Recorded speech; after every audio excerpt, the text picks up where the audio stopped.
We have a couple of members of council that are running late, but we have a quorum at the dais, so we'll get started. If you'd all please rise. Rabbi Mendy Greenberg with the Shabbat of Bonita Springs and a friend of mine is here to lead us in prayer this evening. Rick, maybe you'll let me. I'm sorry. Thank you very much. Yeah, you want to do it? That's all right. We'll take turns. We gather here today for a city council meeting in the shadow of a pandemic that is impacting the health, economy, and social fabric of our country. It's at times like these when we sense how important it is to be grounded in and strengthened by faith.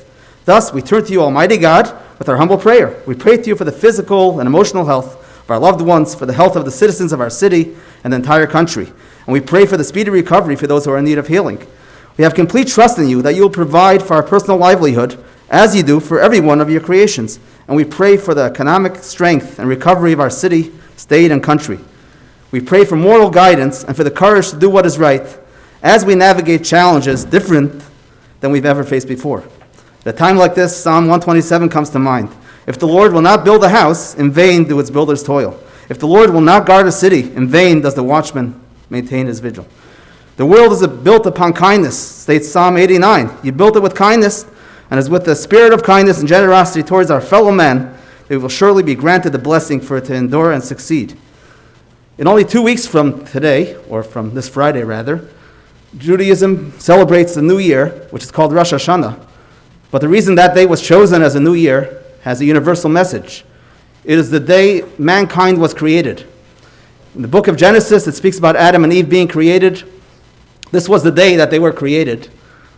It's interesting that only one man was created in the beginning, unlike all other creatures that were created in multiplicity. The message we could get from it is that one man, one individual, is the entire world. We help one person, we are changing the entire world. Let us use this message, especially in today's day and age. It's important to focus on the positive that we can reach.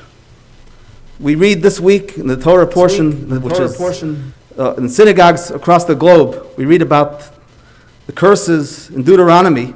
The reason why it was chosen to be done this time is not a coincidence. It's because we want to finish off the year and get rid of all the curses of that year and start a new year from fresh. Let that happen immediately.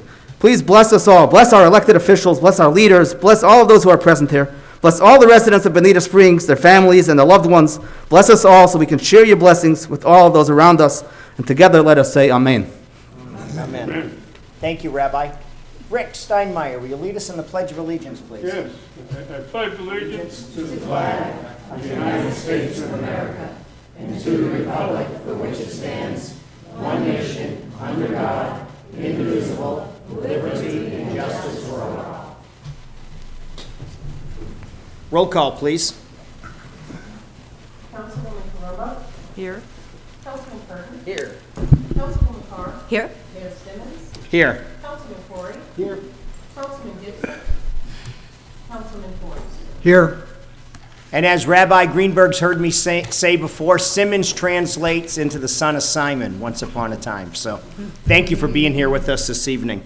We're going to start the meeting with public comment on agenda items. Members of the public that would like to speak, please come forward. Oh, sorry. Hi. Yeah. Yep. Yes, thank you, Mayor, Council. My name is Rick Steinmeier, and I happen to be the honorary mayor of the historical city of Survey. It's for the good life. My roots in Bonita go back 72 years. Keep the faith. Thank you, Rabbi. Have you heard that before? Keep the faith? What is faith? Well, according to Pastor Doug Pratt, faith is believing without having all the facts. I believe in God. I believe in America. I have faith in Bonita Springs. I have faith in the people of Bonita to direct and elect the people to direct our elected officials for the better Bonita. Look at some of our cities. They have lost their moral compass. Look at hell on earth. This is they're living in hell. If you want to see what hell looks like, that's what they have. God has blessed Bonita with good people. Keep up the good work. Amen. Amen. Thank you, Rick. Other members of the public that would like to speak, please come forward. Good morning, Mayor, Council members. For the record, Dwight Esmond, Paradise Road area. Excuse me, I want to mention just a couple of things that you're going to talk about in the agenda today. About the Lee County Sheriff's allocation. I'd just like to know what we get for our $1.8 million, $9 million. I mean, I read that we get 14 deputies and 2 sergeants plus their vehicles. But do we also get other Lee County Sheriff Office deputies to patrol? Do we get more coverage than Estero, which I don't think pays anything? How does our coverage compare with other Florida cities our size? Do we have more or less? I just think the public has the right to know what we're getting. And I am not suggesting that we eliminate that payment or even reduce it. I'd just like to know what we get. Secondly, I am in support of the ordinance that Fred has proposed to require the design drawings for all zoning proposals. I assumed that that was being done, but it definitely should be required so that you know what you're approving before it gets built. And I don't know if this is the place to ask, but I hope Kathy McGrath is all right. I haven't seen her at a meeting in a long time, and just hope everything's fine. So, She's doing okay. I saw her recently. Thank you. thank you, Mayor. Okay, other members of the public that would like to speak, please come forward. Welcome. Hi, my name is Louise Root, and in the greater scheme of what you're discussing today, ours is kind of down on the agenda. It's the opening of the Bonita Rec Center and pool. I'm the line dance instructor over at the Bonita Rec Center. We're coming into our busy season, October, November, when a lot of our members and residents in Bonita come back to Florida. At that time, I have 30 to 40 students waiting to come back to class and dance. And I know that the seniors, which is mostly what our class comprises of, are seniors. We range from mid-50s to early 90s in my class. And it's so vital for these people to have this community center open. With school now in session, there should be no reason why the Bonita Center can't be open for us to use the gymnasium. Line dancers naturally know how to distance. It's imperative when you're dancing to be this far apart. So we do maintain naturally, and we have for a lot of years. I've been a resident of Bonita for over 20 years, and I've been teaching at the rec center for almost 10. You will, in the long run, lose a lot of revenue at the rec center if it's not open soon, because the members of the community that belong to the rec center will not be renewing their memberships this year. So you need to keep a lot of this stuff in context for opening up the Bonita Rec Center. Thank you. Thank you, ma'am. Thank you for being here. Okay, other members of the public that would like to speak, please come forward at this time. Yes, ma'am.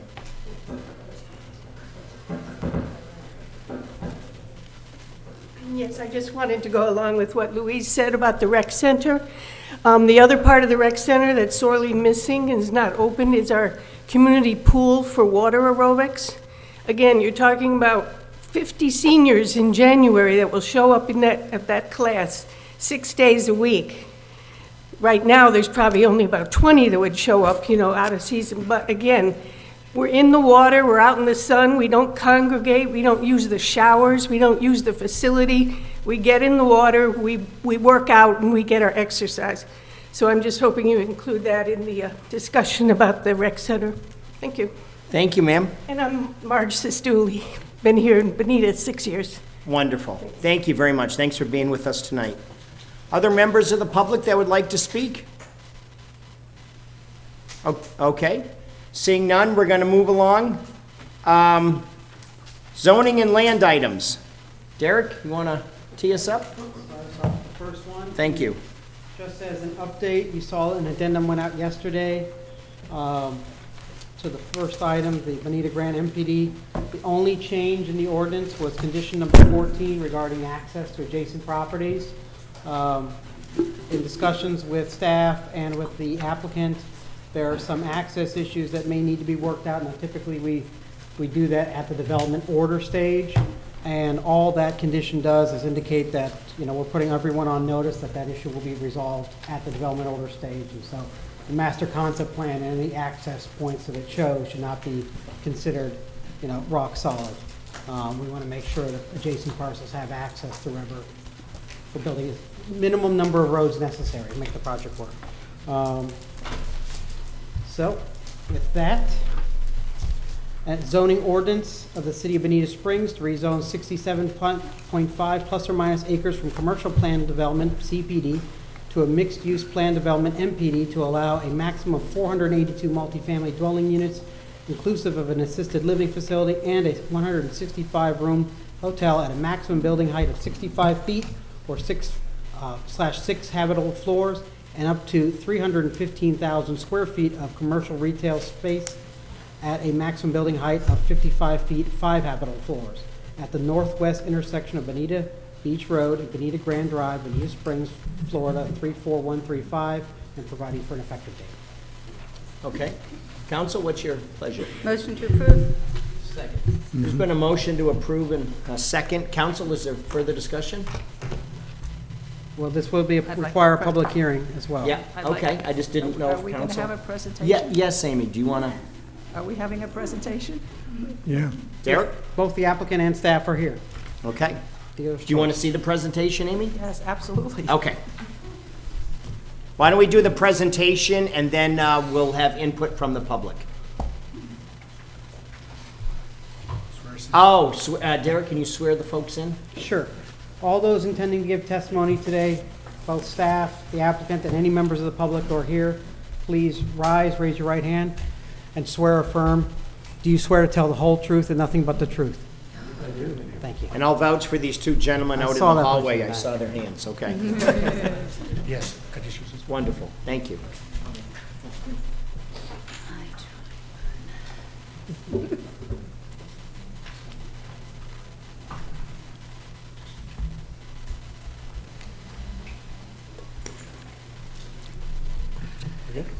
All right, thank you. Good Welcome. Good evening, Mayor and City Council. For the record, Rich Ivanovich representing the petitioner.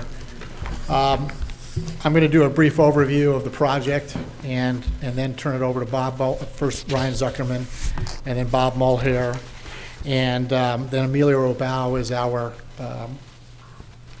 the clicker's not working, so there we go, I caught up, sorry. Emilio Rabau will be talking about water management issues, and Norm Trebilcock will be talking about transportation comments. Feel free to interrupt us at any time as we are going through our presentation. The project is a 67.5 acre parcel of property, basically at the intersection of Bonita Beach Road and Bonita Grand. We drove by it on our way here to the fire station. The property has zoning on the property right now. It's the old, I refer to it as the Walmart PD, although the MCP or the master plan has expired. We are requesting to rezone the property to a mixed-use project that will include 482 multifamily dwellings, 165-room hotel at a maximum height of 65 feet, and up to 315,000 square feet of commercial retail at a maximum height of 55 feet and 5 habitable floors. There will be a trip cap related to this project of 1,165 PM peak hour trips, which is less than the PM peak hour trips that were approved as part of the original Walmart PD. As you will hear through the testimony of our consultants, the request is consistent with the interchange commercial and DRGR future land use map designations for the property. You will see that no development will be occurring in the DRGR. And we are also consistent with the Bonita Beach Road corridor overlay interstate zone, and we, I believe, are the first project to go through the process to establish a project in the overlay. I'm going to turn it over to Ryan Zuckerman to do a brief overview of the Zuckerman Group, and then we'll turn it over to Bob Mulhare. Great, thank you. Good evening, welcome. Do you want this? You just point it eventually turns. It's like the clicker at your home. You have to, there you You're just old enough to have not been in the video games, right? Thank go. You you. referring to me? No. Yeah, you and I are just old enough. Thank you. Good evening. I'm Ryan Zuckerman, president of the Zuckerman Group. We're a fourth-generation family organization. We've been building in Southwest Florida for the past 20 years. My company was established in 1924 by my great-grandfather. We focus primarily on residential and commercial developments, and we have done a bunch of projects in Southwest Florida that you may or may not recognize, but just wanted to leave them here for you. We're appreciative to be here and very excited to work on this project in this beautiful city. I'd like to turn it over to Bob Mulhare. Thank you. All right, now it's my turn. Press that one.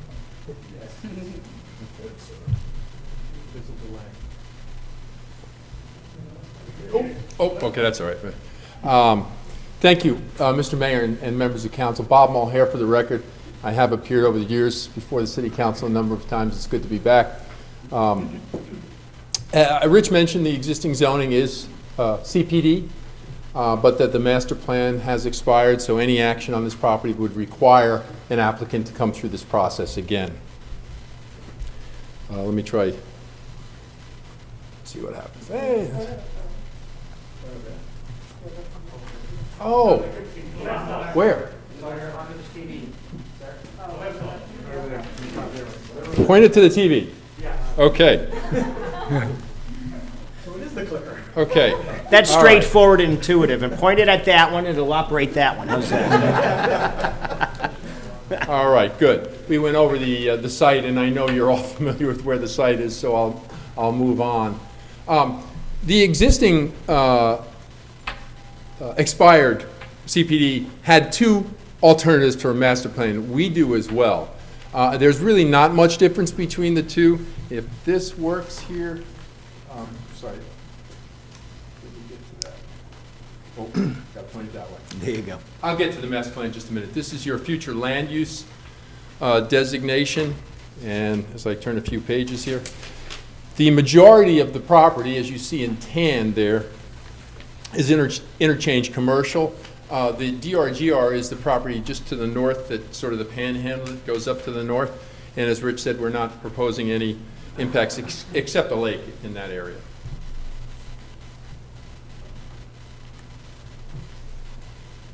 Okay.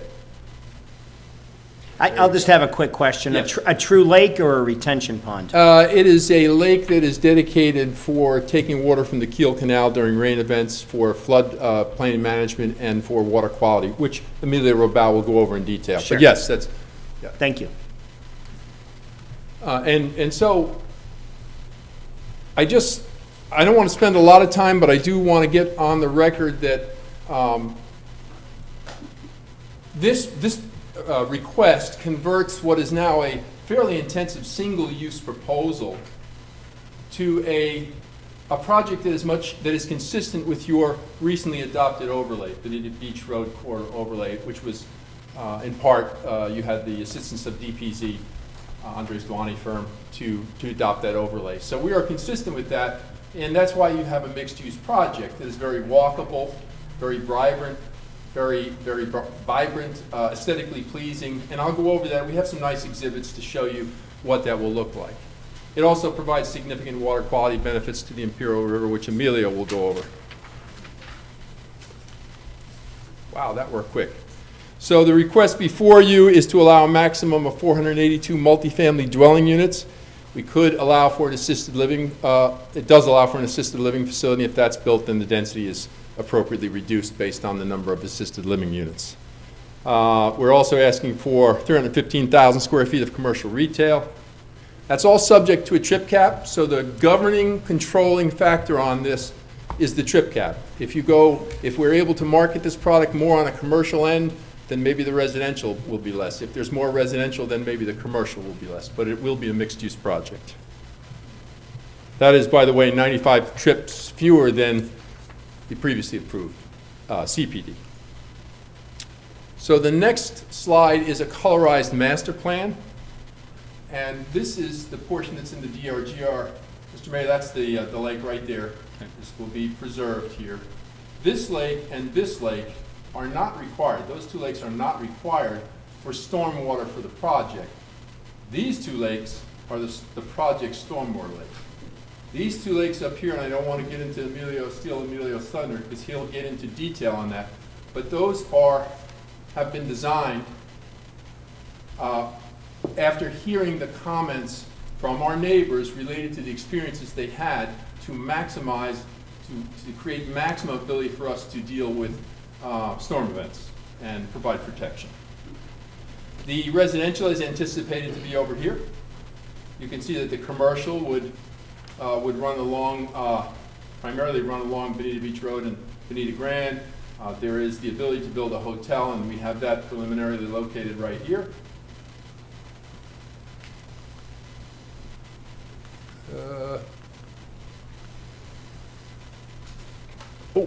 There we go. I was ahead of myself before. I wanted to mention that there are two alternatives for the master plan, and really the only significant difference between the two is the location of this connecting roadway from east to west, from Bonita Grand to these properties to the west. In this case, this creates several smaller, relatively speaking, smaller commercial parcels. And in this scenario, the other option, option B, we have one larger tract with a stormwater lake in case there was someone who preferred a larger commercial property for development. I'm not even going to try to go over that because there's a lot of information on there. I'll leave that to Emilio, but I just want to show you that the master plan does extend up to include this DRGR piece. Okay, this is an exhibit that is included in the zoning that shows how we will meet, when we come in for development order, how we will meet the requirements of your overlay in terms of the main entry road. I have a better exhibit that is a little more illustrative, which I'll show you in a minute, but this exhibit shows how we will treat the Bonita Beach, Bonita Grand frontage, and the actual access into the project. Okay. So this is a colorized plan that shows you the access points, the proposed access points to the project, and this point right here, the furthest west across from the Publix, will be signalized. This is a right in, left in, right out. Then on Bonita Grand, it's right in, right out due to the proximity to the intersection. This is a right in, left out, right out, and up here is a full access at this northern location here just south of the DRGR portion. Again, here's the two floodplain lakes, the project stormwater lakes, and the design is as I described it previously.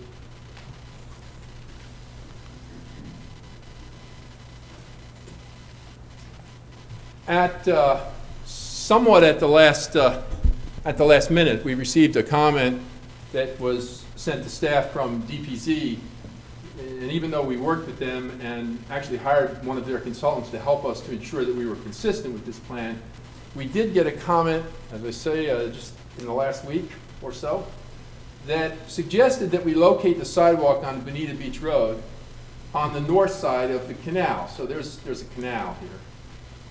And our project had it designed on the Bonita Beach portion of, on the south side of the canal, really along Bonita Beach Road. And there's a lot of reasons. We work with Lee County DOT, we work with your own staff.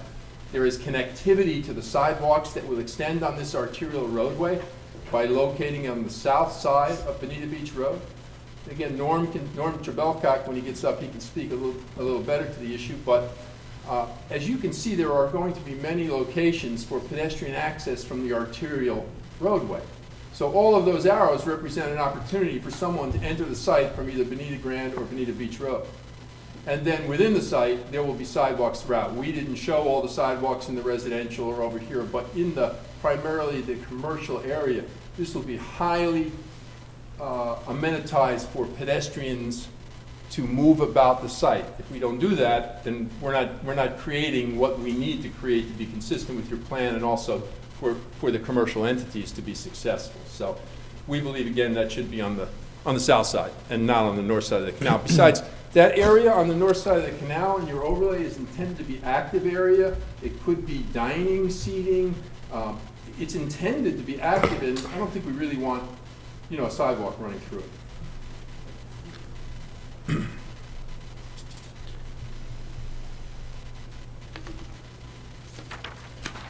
Okay, these are, the next few slides are the illustrative examples of the site. This is obviously looking at the hard corner of Bonita Grand and Bonita Beach Road. These are also will be, if you approve this, be an adopted part of this MPD. And this shows you, just looking at it from the perspective of the corner.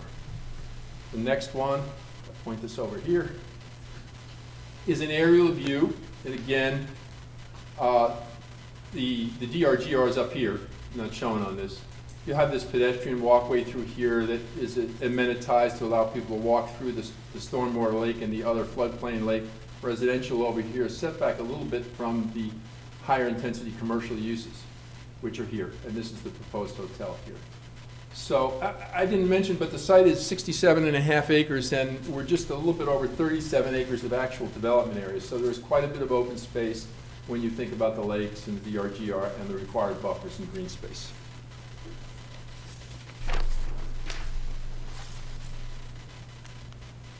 This is a perspective of the main entry to the project, and you can see that, we talked about perhaps a hotel here. You can see that this will be designed to be heavily landscaped with hardscape pedestrian ways, outdoor dining. You have a view here of and you're required to develop an architectural feature or element as a vista. We have a clock tower there. There is a fountain in the lake. So this will be designed to be very attractive. I think examples are like probably the Mercado or something along those lines.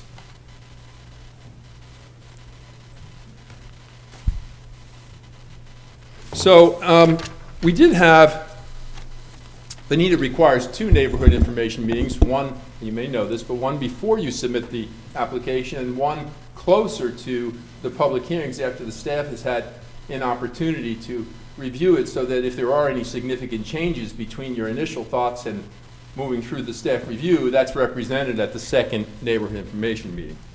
We had ours on July 23rd and June 29th, or July 23rd of 2019, June 29th of 2020. We also met independently with Worthington, who was very active in working with us to address the concerns that they raised. So we met with them on a number of different occasions, emails back and forth. Worthington hosted a community meeting where they invited the neighboring communities, and in attendance at that meeting were representatives of Village Walk and Hunters Ridge, Palmyra, Quail West, and Vasari. Lee County Commissioner Sandelli was in attendance. The 3 issues that have always been part of neighbors' concerns have never really varied. It has been stormwater and drainage based on their experiences with flooding, which is why Emilio designed a plan that will make things better. Certainly won't make it worse than a vacant parcel, but it's designed to make it better with more floodplain compensation. And I'll let him talk to that. The other issue was speeding down Bonita Beach Road east of this site. It's a straight road.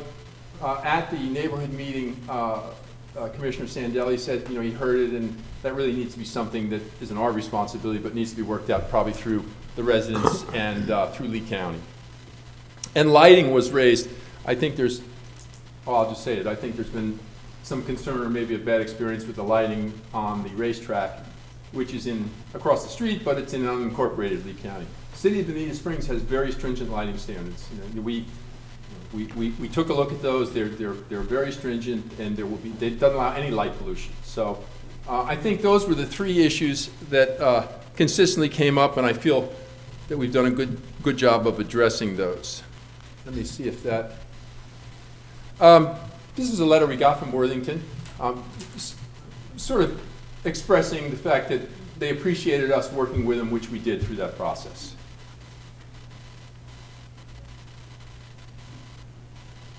Come on. We did ask for 10 deviations. Staff is recommending approval of all of those. They are relatively minor. They relate primarily to the fact that your overlay is really more of an urban mixed-use overlay, but your LDC is more of a suburban design document. And so there are some signage ones and similar types of deviations. We do have to submit a unified sign plan when we come in for development order. So I'm not going to spend time going over each one of them, but if you have questions, we will be happy to answer them. They are not deviations from height or trying to allow some uses that otherwise wouldn't be permitted there. They're really design related. And I spent a lot of time at the zoning board. They're called different things in every jurisdiction, so I want to make sure I get it right. In the zoning board. And I'm not going to spend that kind of time with you here today, but we did look at all of your Bonita plan policies that would relate to this project, including the new ones that are part of the overlay. You are consistent with those. Your staff agrees with that. That's part of the reason why they would be recommending approval.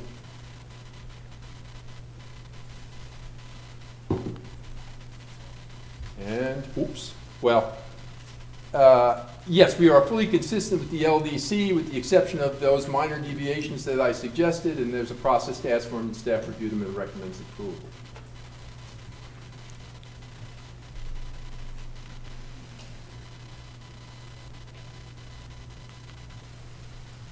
Okay, so you've heard enough from me, but I'm here and available to answer any questions that you might have, and I really appreciate the opportunity to share this project with you, and I'll turn it over to Emilio Rabau right now. Great, thank you. Great Because information. stormwater is really the big issue. Oh, here. Thanks, Bob. Do I have to touch the clicker? Yeah. I guess. Well, you do. All right, wait a minute. There you go. I'm afraid to use this thing. Thank you. You want me to push it for you, Yeah. Just tell me when you're ready. There you go. That thing's so hard to operate. I'm gonna have some stage fright here. Anyways, my name is, good afternoon, Mayor and City Council. I'm really pleased to be here to outline the structure of the proposal that we have. This is the end of a 14-month process for us. And I would like to tell you a little bit about myself and my colleague, Matthew DeFrancesco, who did a lot of the water management calculations collaboratively with me and lives in the community. But I arrived in Southwest Florida in 1985, I believe, 86, and I've been an engineer all my life, basically. Even in high school, I was on a surveying crew, and essentially, I've ended up after 30 some odd years of a specialty of water resources, and I work for Collier County a lot in helping them do watershed plans, etc. And I really knew the challenges of the site before I even heard any public input, et cetera, because I remember, I think it was 95 was Jerry and 99 was Harvey. And, you know, I enjoy my work so much, I usually run out after these extreme storm events and I take a look at, you know, what's going on in the community and which areas are, you know, have issues, et cetera. I think my first project in this community was Southern Pines. Responsible for the master water management, first couple of phases of Village Walk of Bonita Springs, engineer of record for Vasari, engineer of record for some of the first Mediterra parcels. So I kind of know the turf. I've been through the process for a long, long time.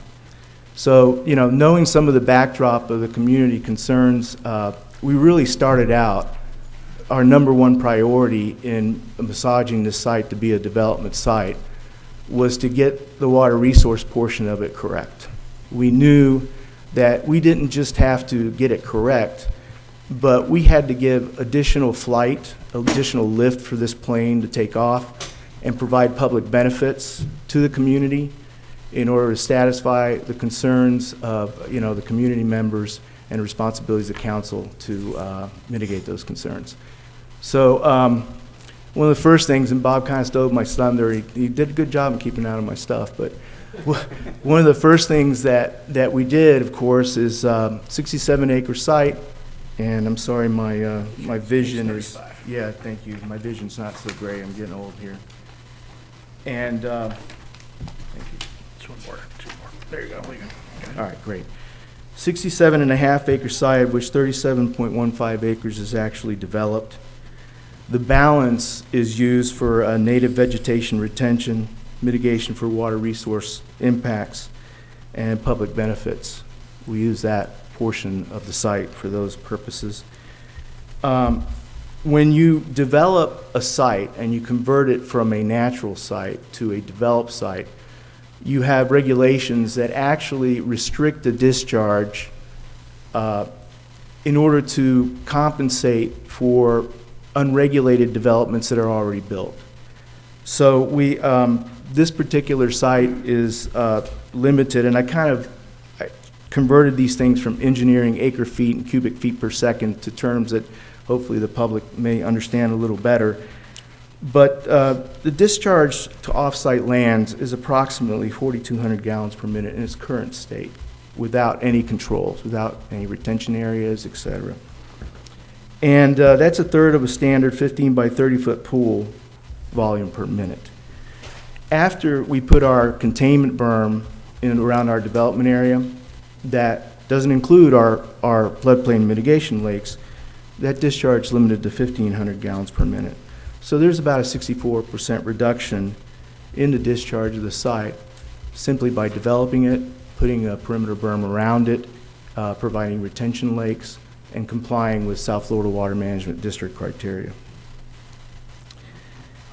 Another big challenge, of course, was the floodplain element. So one of the things that we did is we hired a consultant to make sure and verify where the floodway limits were, et cetera. We went through a federal process to get that changed, and that's completed. It's about to hatch some fruit there. And so we wanted to get that right also.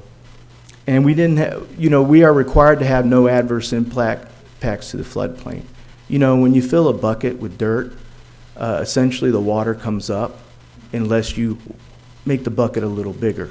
Well, we made the bucket a little bigger, right, by putting in these floodplain lakes to compensate for us filling the site. In addition to that, we knew that it was such a community concern. This was from day one. The plan really hasn't substantially changed since day one, 14 months ago. We knew that it was a significant concern to the community, so we also threw in another 25% of additional floodplain compensation volume storage to help mitigate further, not only our project, but the issues that surround this project, because I saw the drone flights and I've been here. And I forgot about Irma too, which was the most significant event. So where do we put these, floodplain lakes is really important. We could have put them in a variety of places, but what we did is we selected to place them strategically located. Since they're outside of our water management system, outside of our containment berm, we located them strategically so they would be able to accept off-site flows and provide water quality benefits. So there was actual thought given into, okay, we know we need to put these lakes outside of our development area, so where do we put them? Well, we put them in series so they could actually accept water from off-site that's coming primarily from all the urbanized lands south of Bonita Beach Road, all the way east to the very end of Bonita Beach Road. Those lands generally flow in this direction. Those water management systems are generally new age water management systems, so they have provided minimum water quality. So we provided lakes in series, so that water would then have to go through these floodplain compensation lakes and provide additional water quality benefits and additional water quality cleansing, because we knew that the Imperial River has an impairment problem, and we wanted to do our part by placing these things in those locations so we can provide additional water quality benefits. There are a couple of floodplain lakes, and could you flip to the next one, Rich, please, so we can show where they're at? The one in the upper right-hand corner, Rich, can you maybe, yeah, thank you very much.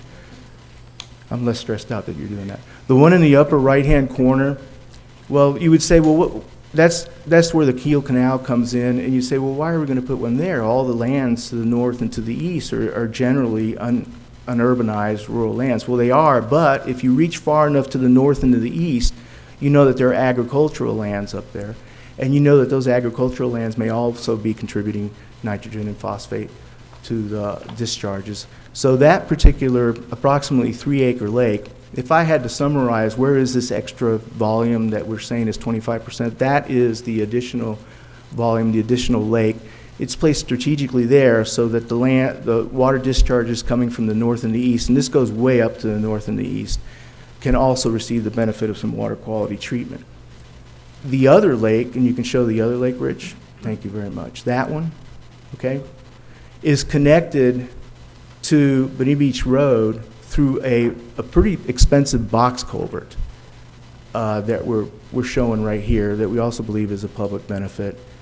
And that lake, connected by that box culvert, provides additional water quality treatment for those lands that I mentioned previously. They're on the south side of Bonita Beach Road, all the way to the east. And it's kind of strange because there was already a design for this in the previous Walmart scenario, and that box culvert was designed as engineers usually designed to, drive huge trucks of water through it. I mean, it was very, very large. And, after meeting with Worthington, we became aware, and I had the engineering mindset, okay, I'm just going to make that huge and not worry about it. They kind of made me look at the potential, that also backflows to the south.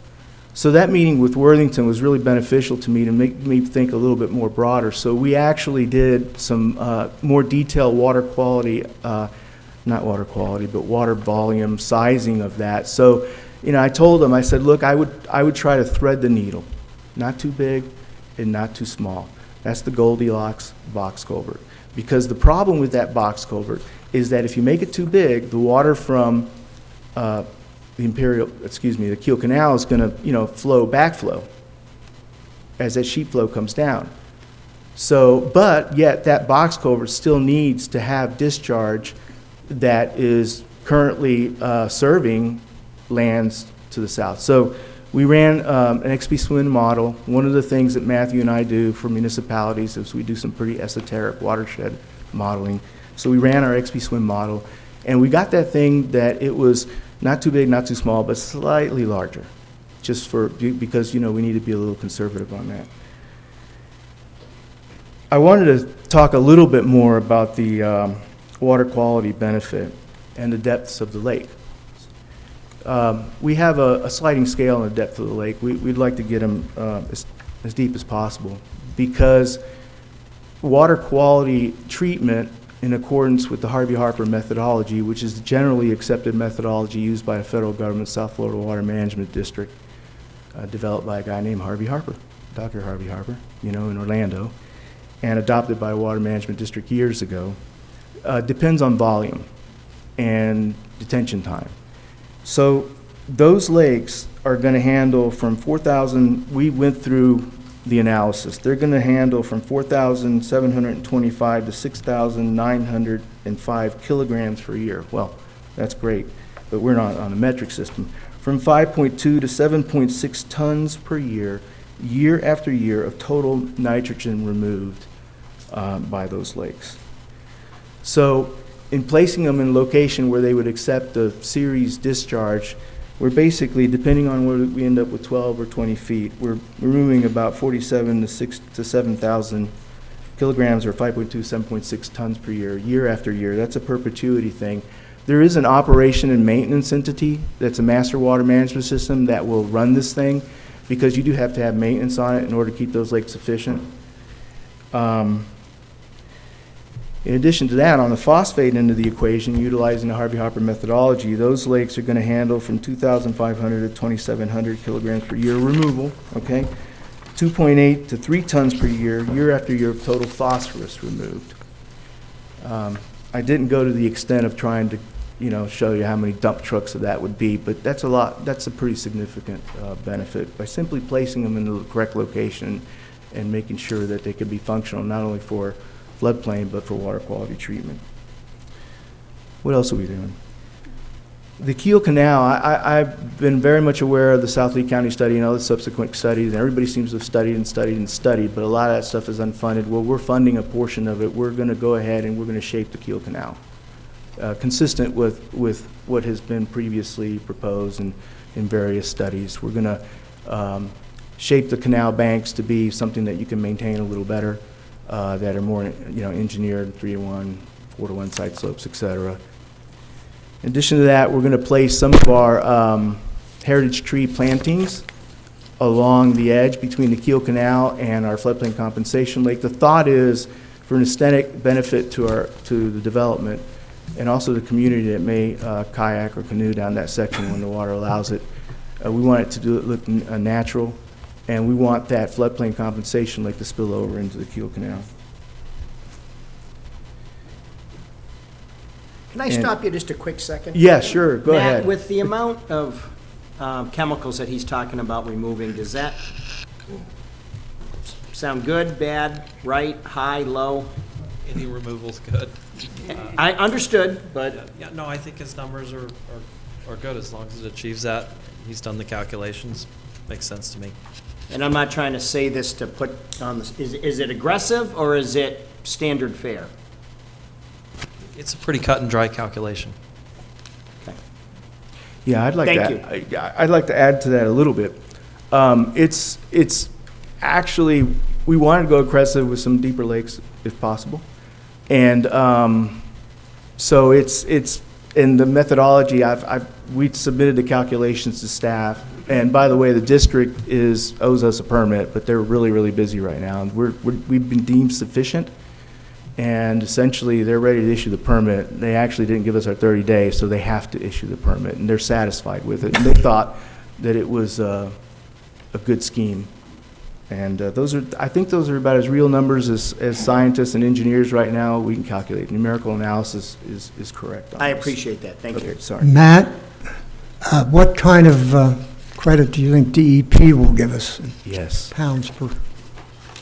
Well, it'll be new territory because the DEP normally holds the city accountable, and so private development projects, we'd have to have that dialogue with them for the reduction calculations Mr. Robo's done. So presumably, they do use the Harvey Harper analysis, so it's just a matter of whether they'll give us credit for reductions on private property. We would like to help that process because that was the intent, really, is to help the city in getting credit from DEP to address their impairment. That was the intent. So in whatever way that we can help that happen, talking to DEP or whatever, we'd be happy to do that. I think I've pretty much run out of points. I'm here to answer any questions that you may have. You can probably tell we like our work. Matt and I like our work. And we're actually kind of quite proud of this particular result, and we hope that you will see it as a benefit to the community and will approve it. And I wanted to thank you very much for the opportunity to present this. This is a labor of love to a certain extent to us, and thank you very much. No, absolutely, and I'll start down at this end, and Amy? Well, thank you for a really good presentation, and I'm very pleased to hear things like limited or no development in the DRGR. I like the ideas that you presented in regard to the extra lakes. I also appreciate your compliance with the Bonita Beach overlay, and then also that I am responsive to your comment about having the sidewalk being connected to the remainder of it. I think that's, irrespective of what DPC, I think that's really important. So there's a lot of good things in here, and as you said, this is the first time that we had something come before us that had to comply with that overlay. So if they all turn out like this, I think we're going to be in pretty good shape. But I do want to, I don't want to circumvent whatever our staff is going to comment on at the other, but I think so far I'm very pleased with the presentation, and it's thorough, and I think it's aesthetically pleasing. Great, thank you, Amy. Jesse? Yeah, I just wanted to say, is this on? Can you hear me? Yeah. Okay. Kind of some of the same things that Amy said in regards to the DRG are not developing there and actually only developing 37 of the 67 to me is a great thing. The fact that you're consistent with the Bonita Beach overlay. This is the first project that I've been on the council for that's actually east of 41, where I'm actually seeing it on paper, actually in practice. So you did a very good job with that. I'm curious what the fiscal impact of the project is, if you have any numbers on that. You don't have to right now. I was just curious if you might have it. We do, and if you want me to, we have that later in the presentation, but I think I think it's appropriate to just get into whatever questions you may have. Ultimately, we're going to spend approximately $168 million building the project. So we believe that the estimated ad valorem tax value of that project is going to be $283 million taxable value, which is approximately $230,000 a year in ad valorem tax revenue to the city when the project is complete and up and running. We'll pay approximately $11,650,000 in impact fees, and it's difficult for us to estimate the number of construction jobs as well as full-time jobs, but I think it's to say it'll be hundreds of construction jobs and hundreds of full-time jobs when the project is ultimately up and running. So that we think it's a very substantial economic impact to the city. Great. And you all use preferential treatment in regards to local construction folks? I'm sure we can work through those issues. So I love the number of lakes. I also love when we get a project that comes before us that doesn't have, when I initially looked at it, I'm not going to lie, I saw 10 deviations, and I was like, yes, this isn't going anywhere. Then I looked at your 10 deviations, and I love when I get a project where there's no, it's not a density, it's not a height thing. That's when it starts getting sticky.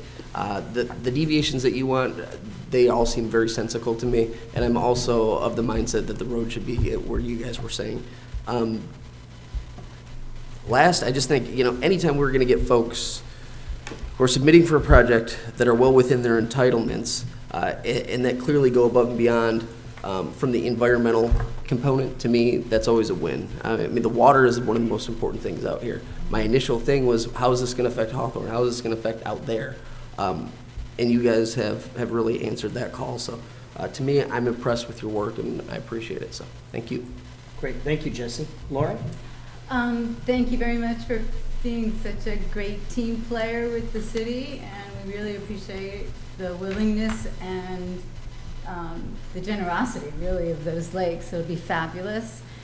Very excited, and I've only heard positive things. So everybody's very excited that there's going to be development out there, and shopping and dining and stuff, and homes. Thank you. Great. Thank you, Laura. Chris? I would note that the zoning board approved this on a 6-0 vote, so, and they go into a lot more depth than we do here in this meeting. And you don't often get a 6-0 vote out of the zoning committee. So I would note that. I would note that there is needed development in that part of Bonita Springs. That's the fastest growing area population in our city, and there's certainly a need for that development. And one of the good things that might happen is it might cut down on the traffic going down Bonita Beach Road west towards 041 and 41, because people are going to be able to find things that they need out in that area. So I think it was a great presentation, and I look forward to seeing the thing completed. So, thank you. Thank you. Mike? I'm ready for a stat. Okay. Fred? Yeah, I've only got a couple points. First of all, I want to compliment you on a really good job of presentation. I think it's important to note that once this is approved, you go through the development order process. I want everybody to know that that means that even though they've done analysis on stormwater, they go back through it again, and all of their design of their stormwater management system and the topo for the project and all that gets input into software the city provides, and then we go all the way up to an IRMA scenario, and if any indication shows that flooding is going to be worse in an existing developed area, then they go back and redesign a little bit to tweak it to. I don't think they'll have any trouble because basically the flooding in Irma out there, a good bit of it is caused by, once the river gets up to a certain point, different communities' outfall go underwater and they stop draining. And the river isn't going to accept it because it's already higher than the outfall. So that's why we have the Logan Boulevard option in place, so that if that happens, the water is going to be diverted to go that way. And also that the traffic study, when we get to that point that you're doing it, that you will use the latest data that we have, because every February or March, Matt Feeney gets the traffic count hoses out. It'll be relevant. We already got data on Logan, I think it was February of this year, but that just opened, so it'll be higher because people have discovered Logan and there's more traffic on it. But I really want to compliment you on your good work. Thank you. Thank you. Great. Thank you, Fred. Staff presentation, please. Thank you. Very good presentation. Thank you. Jackie, you need Actually, I apologize. I did, and I know we talked about this in our meeting real quick.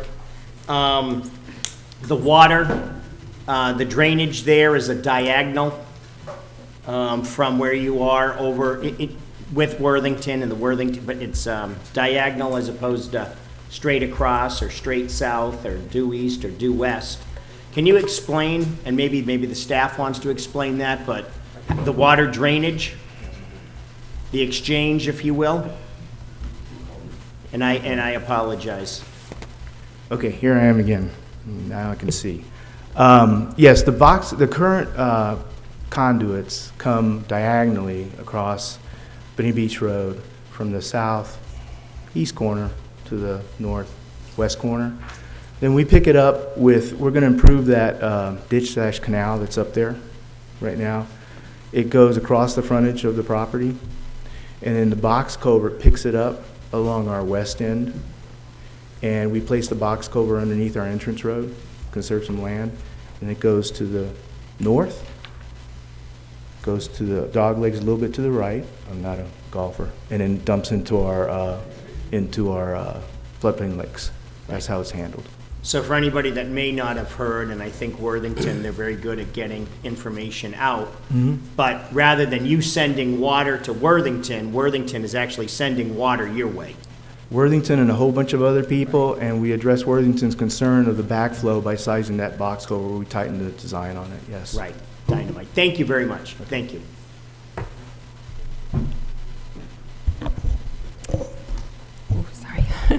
Good evening, Mayor and City Council. For the record, Jacqueline Genson, here to provide the staff presentation.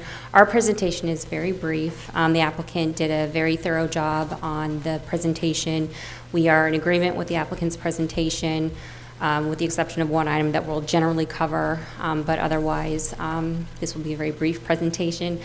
With me here today, I have John Dulmer, Mike Fegon, Stuart Smith, Tricia Goff, Laura Gibson. We also have available by phone Tom Ross, who is our traffic engineer.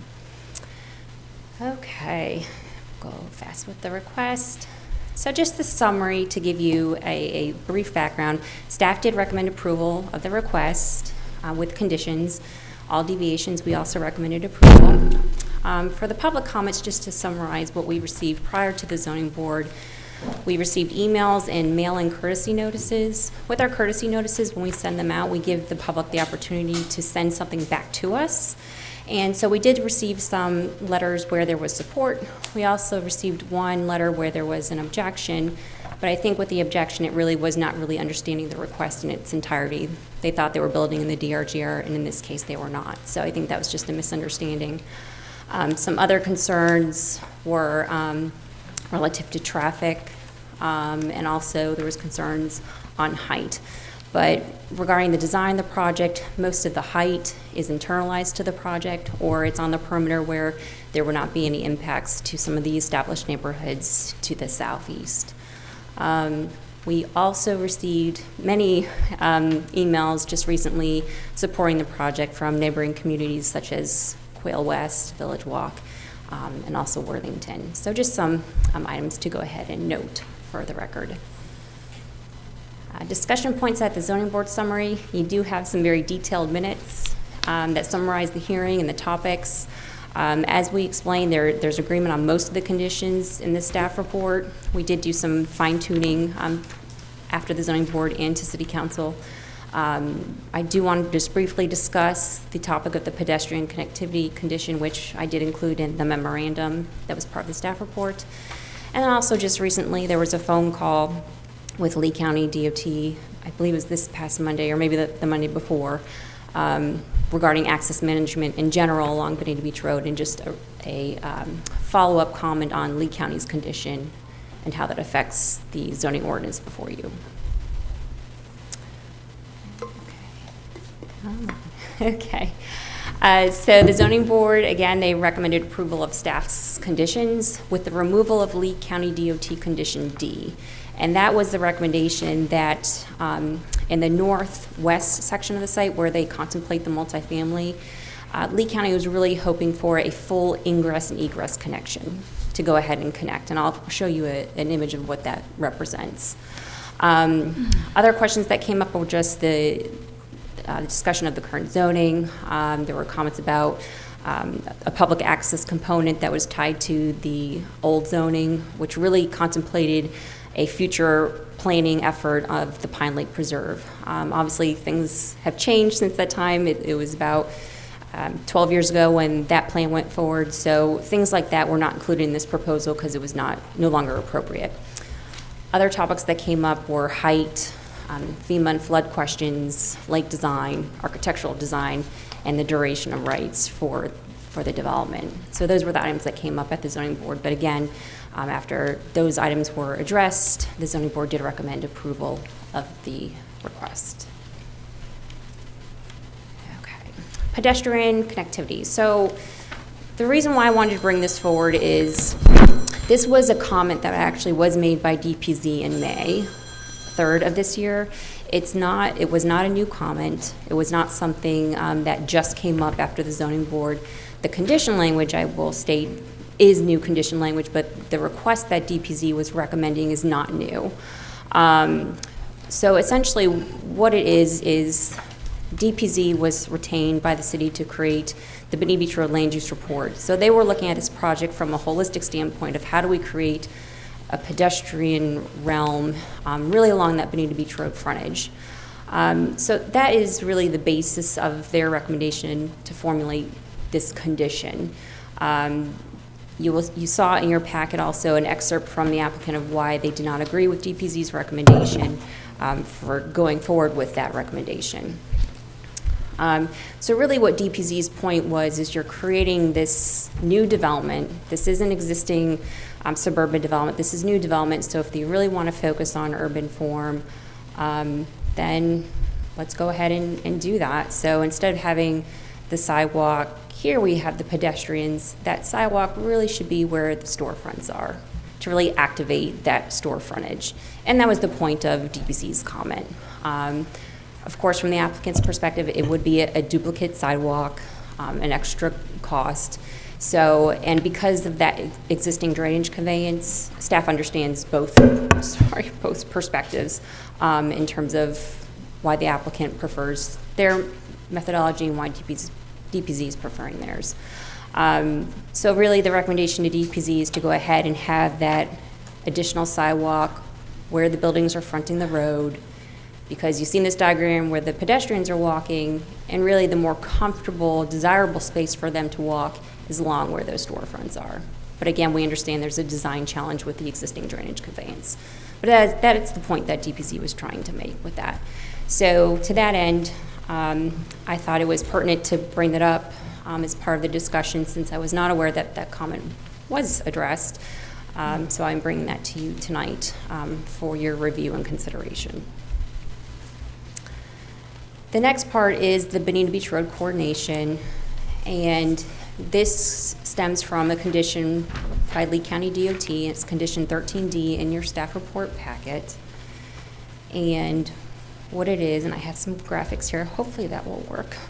And it's that circular connection right there. The applicant is proposing right now just to do a proposed egress only, because that's where their multifamily development is. And Lee County's intent or preference would be to go ahead and make that a full ingress and egress connection point for the general public in itself. And let's go to the next slide, maybe. And so I'm just going to kind of give you a broad overview of why they feel that's important. Again, to note, the staff's position was we were comfortable with the applicant's proposal of the egress only because we recognize the private development rights. We recognize if it were to be open to the public, the other commitments that the city may have to take on if that was a public roadway, and being government like that would be something for us to consider. So that's why we had no objection to where the applicant was going. But of course, that's always up to council's pleasure. But just to familiarize yourself with the area, this is City Mattress that was approved in 2003, and their access is directly off of Bonita Beach Road. And then they will interconnect to this property when this property here redevelops. Then you had the Bonita 75 CPD that was approved in 2008, and their direct access is on Miller Road, which is in yellow. Then we had,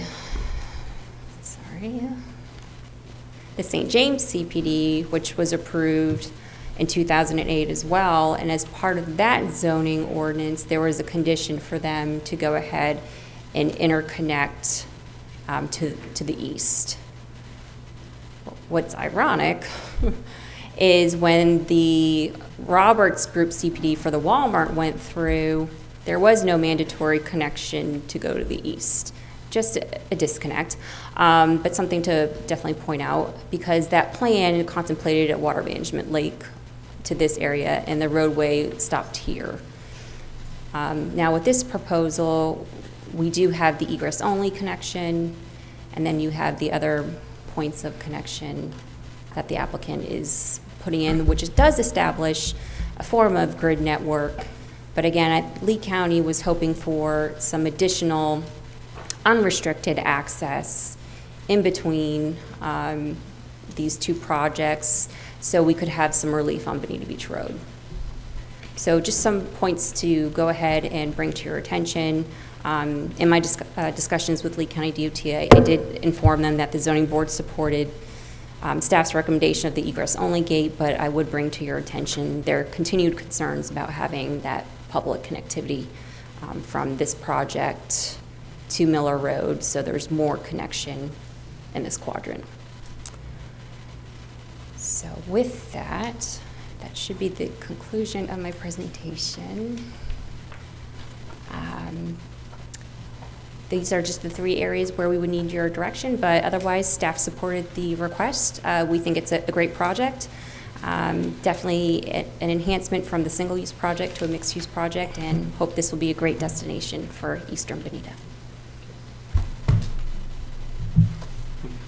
All right, thank you. Fred, do you have questions? No? Mike?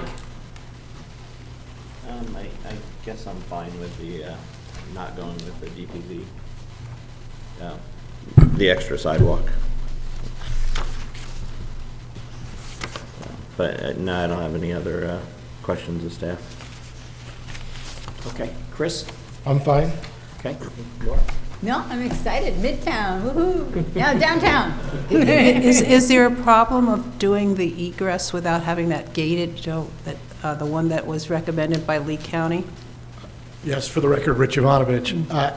I think it's an inconsistent use of trying to have a mixed-use project with residential development, funneling all of that commercial traffic through the residential portion of a mixed-use project makes no sense. Mm-hmm. We think it's unsafe, and a grid system is an inconsistent use with, frankly, with the mixed-use project. Your overlay is, requiring us to develop. So we think throwing all that traffic through our project, we think it makes sense for our residential users to be able to get to that commercial, to that side, but to let all of that So you don't- traffic come our way So doesn't rather make than any it be a sense. through street through the residential. It would be I a through see- street, I see which your would, we point. think is, which we think is unsafe. Okay. And then the issue about the connectivity was that you definitely have to do it. We're requiring you to do the sidewalk, so at DPC wanted you to put an extra sidewalk in? Oh. They wanted us to put another sidewalk in, parallel to the sidewalk on Bonita Beach Road, together with all the internal sidewalks that we're already providing. We thought was just slightly overkill. But that was just to create that urban feeling, is what they're trying to say. I don't really understand the concept of putting all of that extra pedestrian and bicycle traffic through what you want to be an active dining experience, or it just didn't make any sense to move the sidewalk over there. Amy, all set for now? No, I'm all set, thanks. Jesse? I'm good, thank you. Thank you. Okay, members of the public. You want to go there now, Derek? Members of the public that would like to talk, speak? You know what, actually, can I say one thing? Of course. I want to say that to y'all on the team over there, I've never, well, since I've been here anyway, and I haven't seen a project that had as much public meeting as you did that had the positive response. Normally when a developer comes down to this public meeting, we'll get bombed with emails, but it's people who are generally mad. But I think people are taking to heart the fact that you're really investing. Your give back, environmentally and fiscally, is very significant, and you're asking for less than what you're entitled to. So I appreciate that type of thought into our community. Thank you. Rick? Okay, all right, thank you, Mayor. I got three little questions. The timeline on the development of this project, the impact fees when they become available to the city to build roads, and is there a bike path involved? And thank you. Great.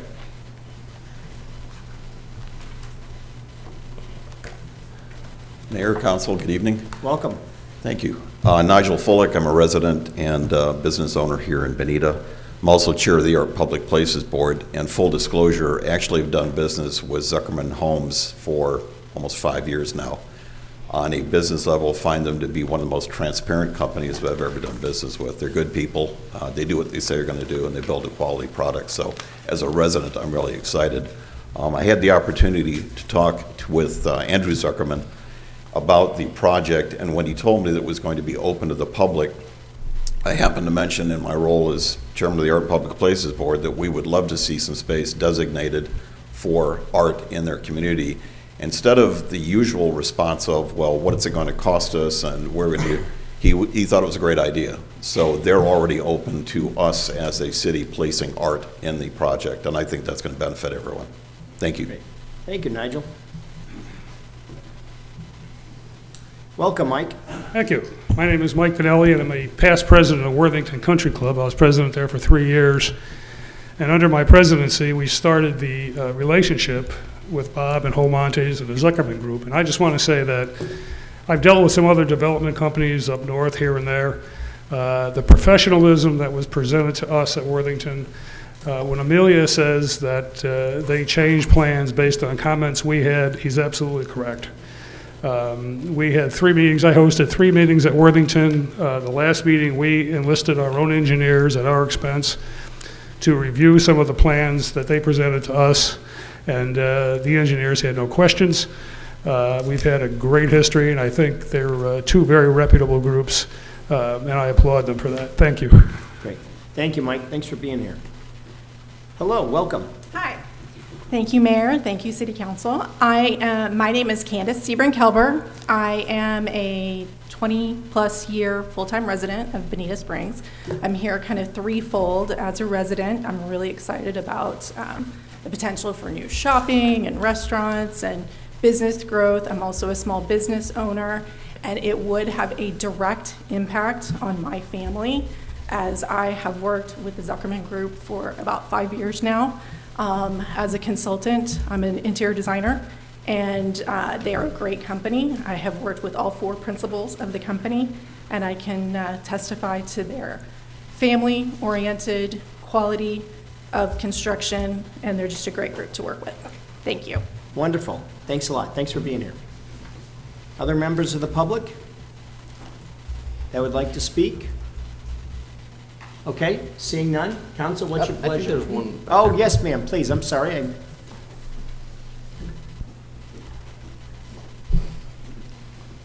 Hi, my name is Welcome. Judy, and I've lived here for 3 years.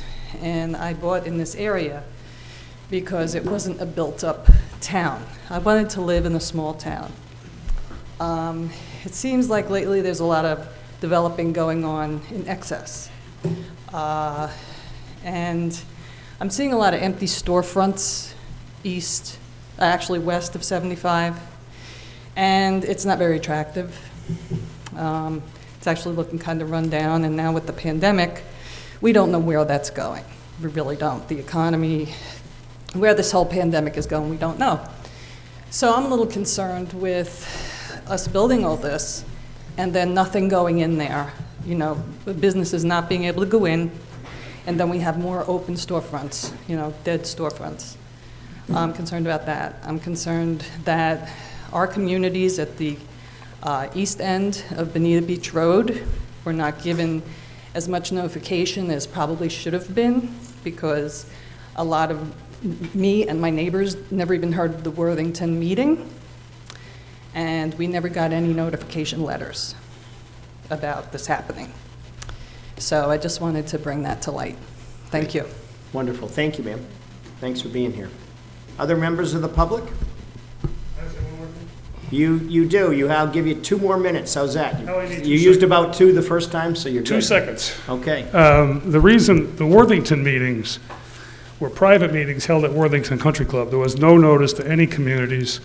This was more Worthington-centric. If you remember, after Irma, we really became the poster child for flooding. So that's why we initiated our own meetings. We put hundreds of thousands of dollars into our infrastructure after that. And we wanted to be sure that anything anybody didn't impair that at all. So those meetings were not public, so nobody really got notice. They were just private meetings. But there were 2 public meetings as well. Okay? Great.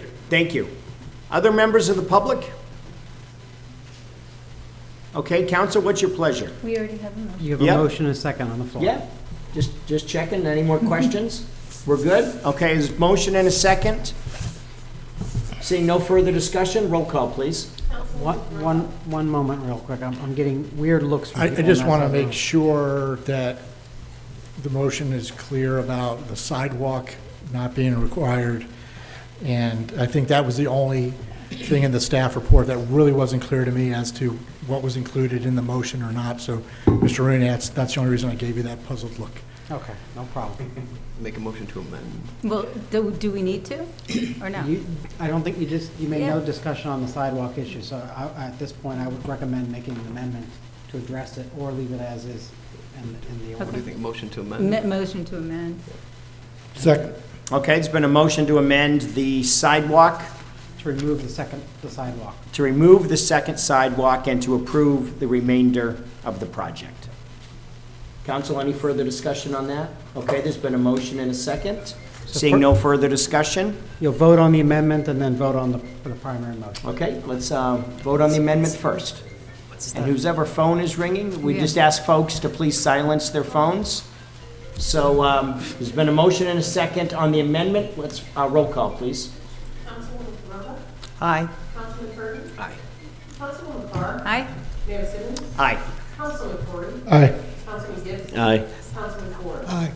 Okay, there's also been a motion and a second to approve the remainder of the project. Any further discussion, council? Roll call, please. Councilman Curtin? Aye. Councilwoman Carr? Aye. Mayor Simmons? Aye. Councilman Corey? Aye. Councilman Gibson? Aye. Councilman Ford? Aye. Councilwoman Corona? Aye. Congratulations and welcome to Bonita Springs.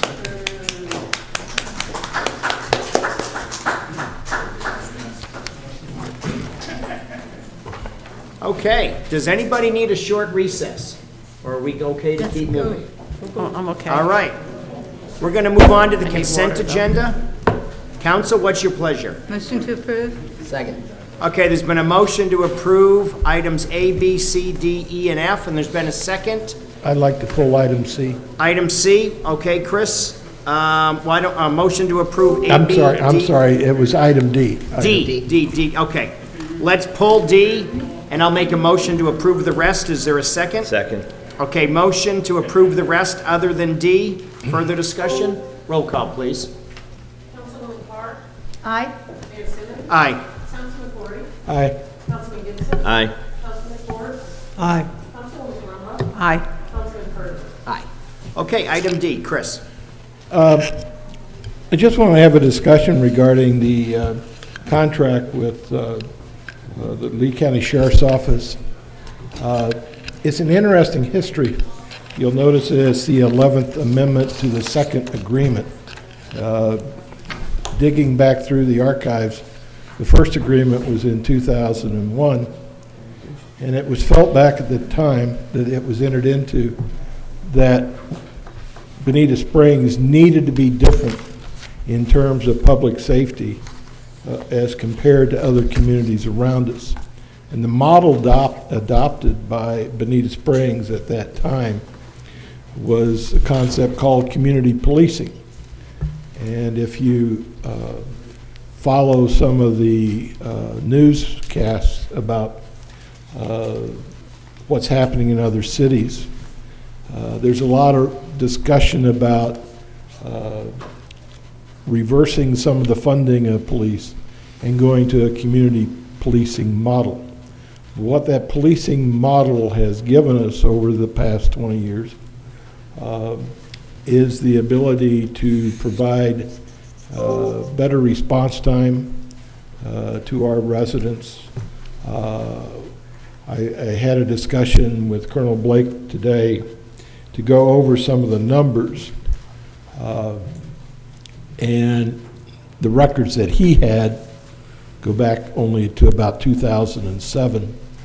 But what they call the bar crimes, which is burglary, assault, and robbery, declined from 800 and some to, it's plateaued about 420.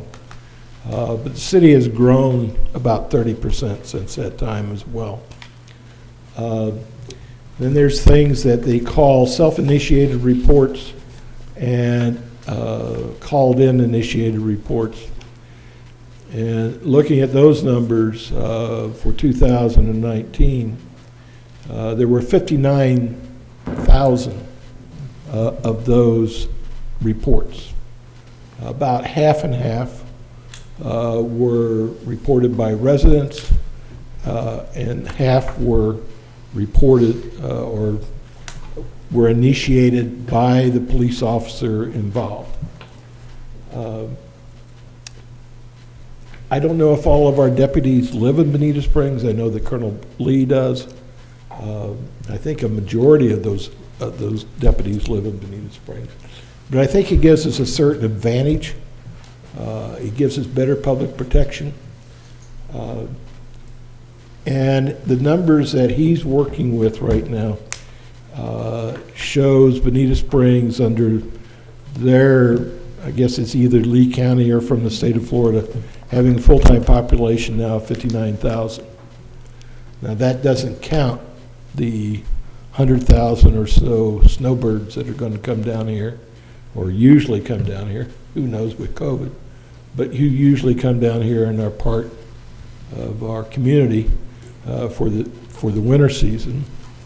Nor does it take into account the fact that there are hundreds, if not a few thousand workers that come into Bonita Springs from Lehigh Acres, North Fort Myers, so forth, Cape Coral, who are really dependent upon our police officers for the time that they're here and working. So I want to say I'm supporting this amendment. This amendment to the contract. But one of the things that I dug out of the archives was that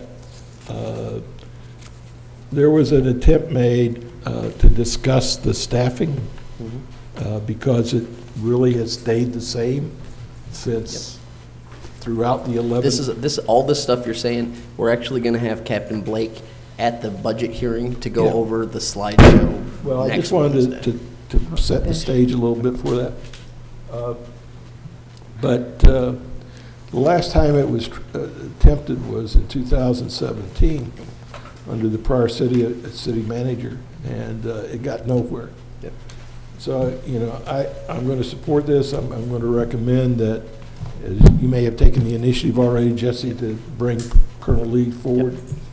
But I think we do need to look at the staffing level relative to the protection we're providing and the growth of the city. The footprint over those 11 years has changed significantly. Absolutely. From Bonita National out to Lover's Key is a large footprint. So I just wanted to make that point. Yeah, absolutely. And that's the only reason I pulled this. I appreciate it, honestly. So I had a very, very good call with Captain Blake.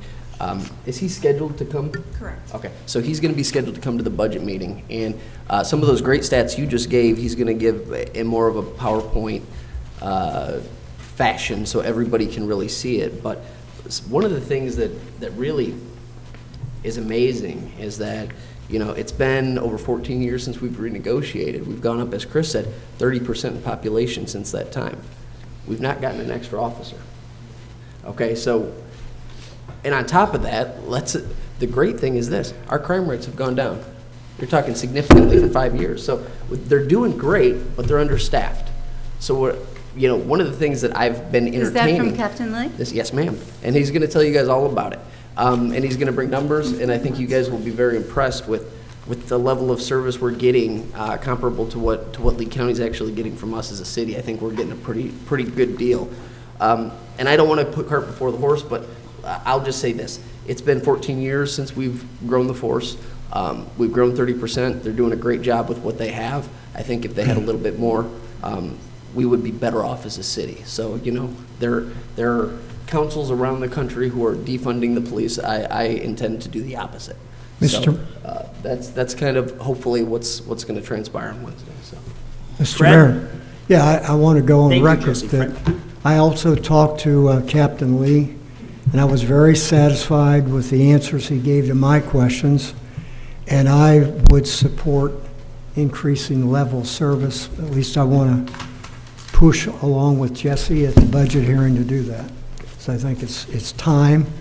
And that 30% increase in population, you can take as 30% more of we call it snowbirds too. Yep. So we have one big mass of people here in the season.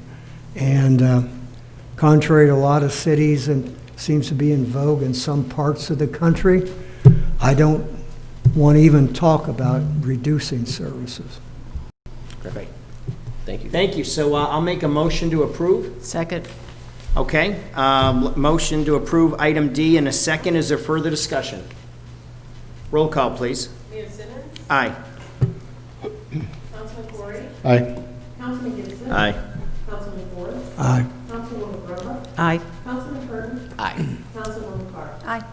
Okay, great. Mayor, I'm sorry if I may, I just wanted to disclose one thing going forward. As the discussions continue and if there's any continuation or expansion of the contract, the lead person that will be negotiating that will be our Assistant City Manager, Matt Feeney, with our City Attorney. I will not be a part of that for full transparency. And to be clear, when I set up the call with Blakely, I asked her to be on just to have her there because she knows everything going on. But she is in no way, shape, or form behind my ideas coming forward on this.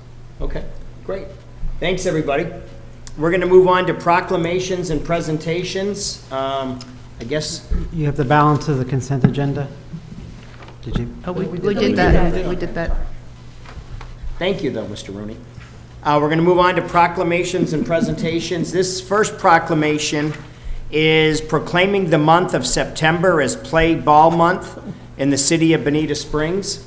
This proclamation, whereas the sport of baseball is America's national pastime, and whereas Play Ball Summer encourages families and communities to participate in the games of baseball and softball, thus creating a sustainable enthusiasm for the game, and whereas cities across the country will be coming together to support the growth of baseball and softball, and whereas we recognize the importance and influence of sports of baseball and softball in the city of Bonita Springs. Now therefore, I, Mayor Peter Simmons, Mayor of the city of Bonita Springs, do hereby proclaim the month of September as Play Ball Month throughout the city of Bonita Springs. Signed, Mayor Peter Simmons, September 2nd, 2020. So thank you very much. And Yes. Mayor, we don't have a representative here, but if you would just hold the proclamation, we're going to take a photograph because this will be put onto social media. Okay. Are we playing ball? Play ball. So we'll just stand up.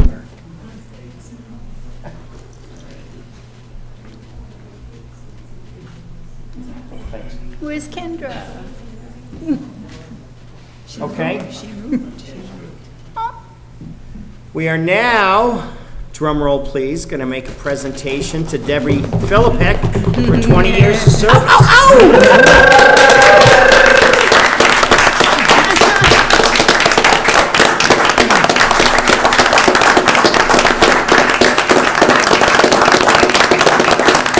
Hello there, how are you? Thank you so much. Absolutely.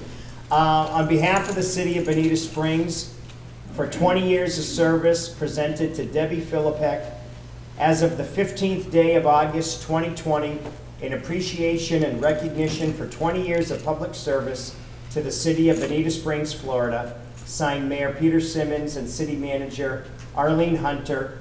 Thank you very much. You are on my tail all the time, and I love it, right? I need it, and you do an amazing job for the city. So thank you very much for that, and Thank you. and look at this. Okay. Do we want to, can we get the council together, or? Okay. Fred, why don't you grab her other flowers too?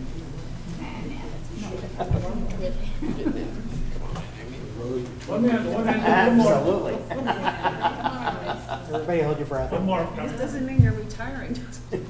You know what, maybe, Jesse, why don't you move that chair if you can, buddy? Just for the picture.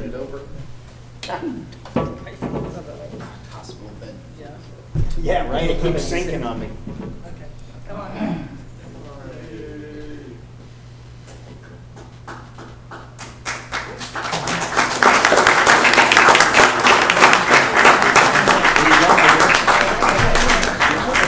Do you want to, I was just going to say, speech. Yes. I just want to say it's a pleasure serving all of you in this great city of Bonita Springs, and it's a pleasure to go to work every day with the wonderful staff. Arlene and Matt, Derek, Carly, Jane and Connie, and all of them. We feel the same way. Thank you very much. I'm here for you. Thank you very much. Thank you.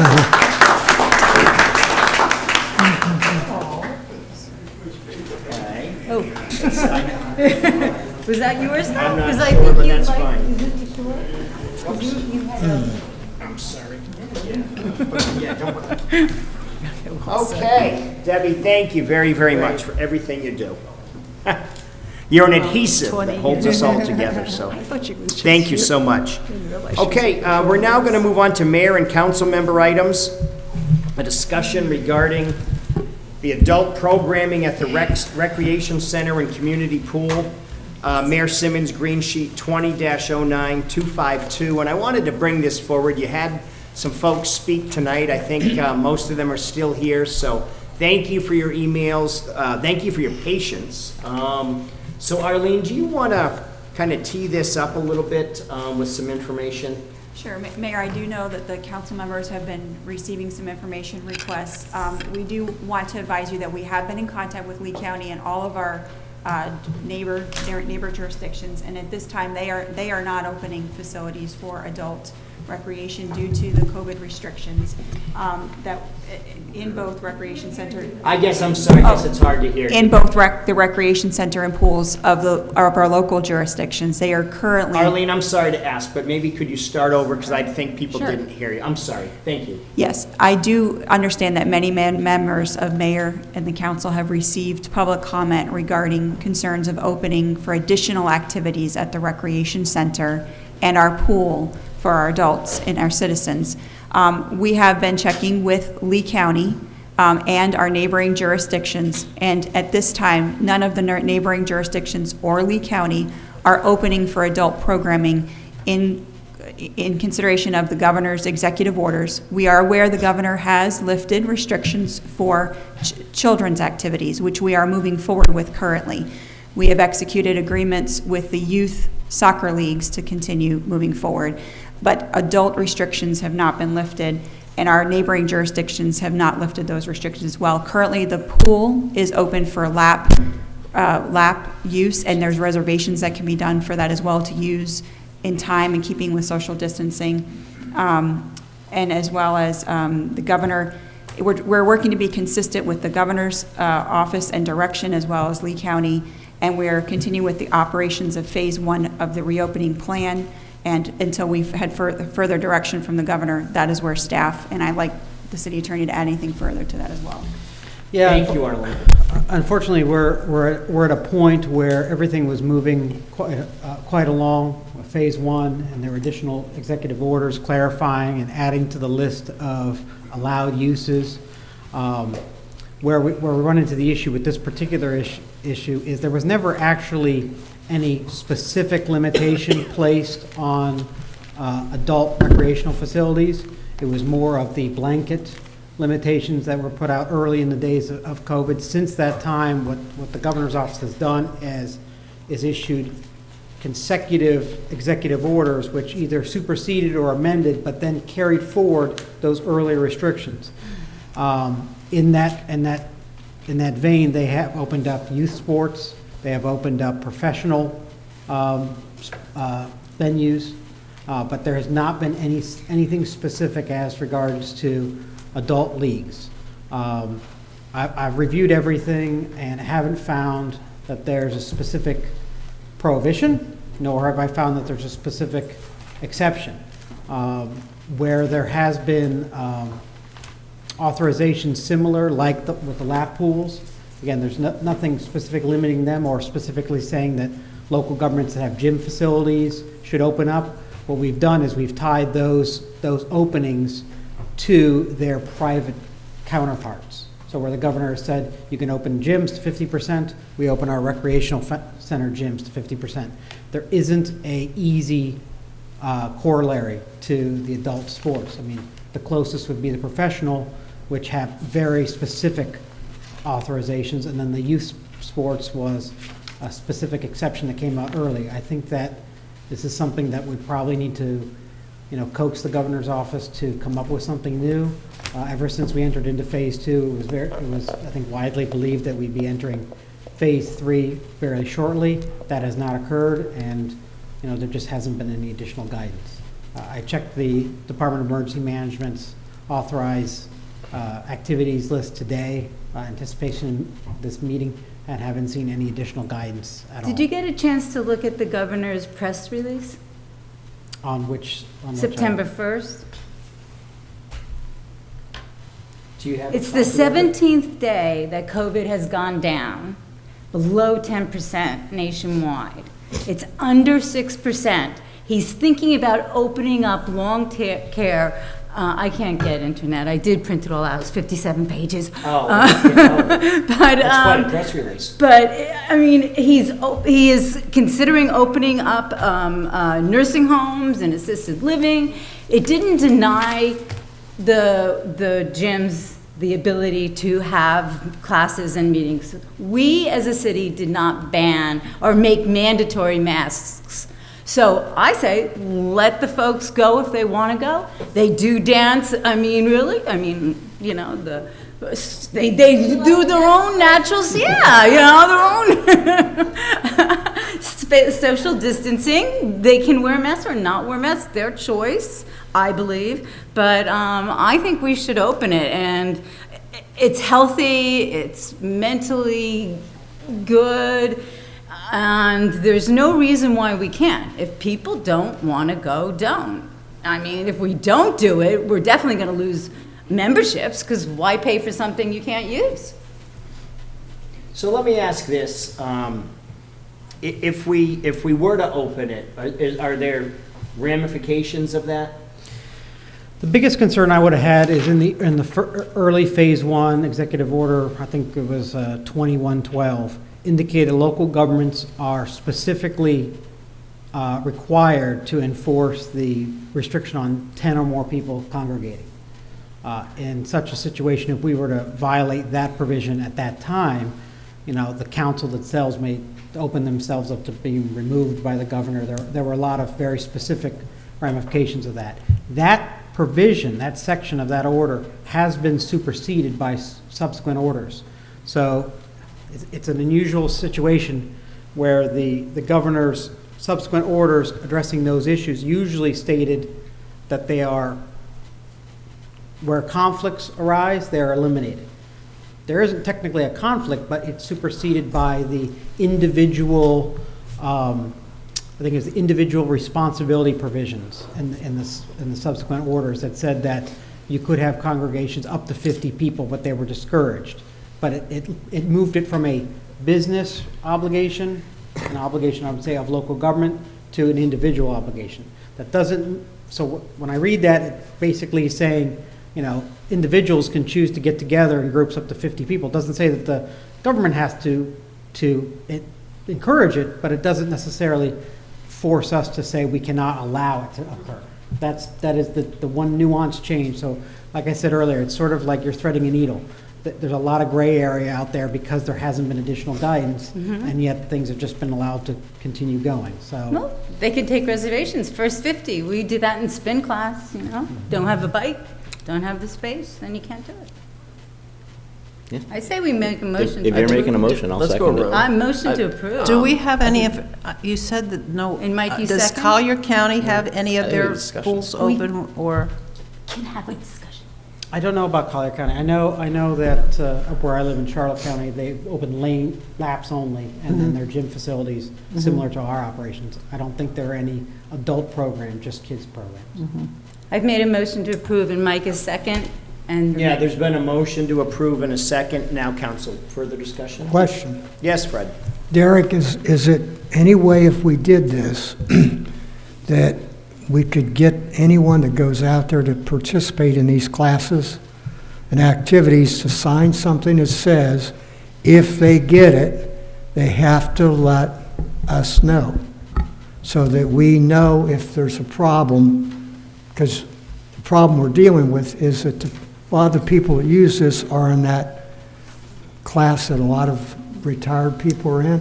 What And about if they do get it, they are much more at risk to having a serious consequence. So I think we're entitled, if we do this, to know if we get any cases so we can make a decision, an informed decision. That's all I'm asking. Is that legal? I think it's problematic to be starting to put in some criterion that is not established by people who have thought about the limitations on activities. We get guidelines when we want to do something that says you should be 6 feet apart or you shouldn't have more than 50 people in there. So I don't think we should be, as a council, can even say anything like that because we don't have the scientific information or the experience there. And I'm not even sure there is, like even when we do the private businesses, the various kinds of businesses had best management practices that were recommended that like hairdressers should follow and all that. So I think we're going down a dangerous path if we do that. I think it's really a difficult decision, but I really have from the beginning said that I wanted to follow the CDC recommendations, which I think is what's being followed by the governor. I have a feeling that this will be a moot issue because we're going to move to the next stage quickly. But I think as a municipality, that is a better procedure to follow, even though I wish that people could go out and I don't have any problems doing water aerobics because I think that basically anything outside is okay. I have trouble with the inside things even now, and that's the information that we're getting, and I don't. I think it's really hard to do that. So I'm going to have to vote against it because I think we should follow the guidelines that are established by our State Department of Health and the governor. I think it's going to be a moot thing because I think we're changing to the next thing. If we have the 50 limit, we're going to have to work out something that way. We can't have You know, should it be 25% of the people in the room? I don't know. Thank you, Amy. Laura? And then Arthrex has not shut down at all. They employ thousands of employees, and you take your temperature entering the building. If you have a fever, you're denied entrance, and you must go test for COVID. People are responsible. They will. I take my fever every morning. I take I take my temperature every morning. And you know, I'm good to, even though I don't even feel sick, I do it. And on August 30th, my birthday, CDC says that 94% of COVID deaths had an underlying condition, and of those who did die, 2/3 of those would have died anyway. So the CDC is acknowledging that COVID-19 is not as deadly, is not as contagious, and is underlying conditions are the key. So act responsibly. Thank you. Jesse? I don't even. And then we'll come back here if you guys have some. I don't necessarily want to get into relitigating the COVID thing again. I think we've done that ad nauseum as a council. But I will say that, in general, I feel that rights belong to the people unless they're inherently taken away by statute. So, based on the things that Derek said, if it's not specifically banned, then they specifically are allowed to do it. So, you know, physical activity is just as important for seniors as it is for kids, maybe even more so in some cases. So, without there being something hard and fast that says that we cannot, I'm ready to vote to open up. Great. Thank you very much. Down here, Chris? Mike? I'm in favor of allowing adults to do what they want to do. You know, it's their choice. So. Fred? Yeah, I didn't get the answer to the question. What did you say? We could make that? My recommendation would be a couple fold. The CDC currently doesn't have any guidelines for adult sports like it does for youth sports. What I would recommend is for these programs, like the youth sport situation, that the groups asking to authorize those programs come up with a plan themselves. So addressing Councilwoman Coroma's point, we're not coming up with the criteria. They come up with a plan. We'll try to review it as best we can against guidance.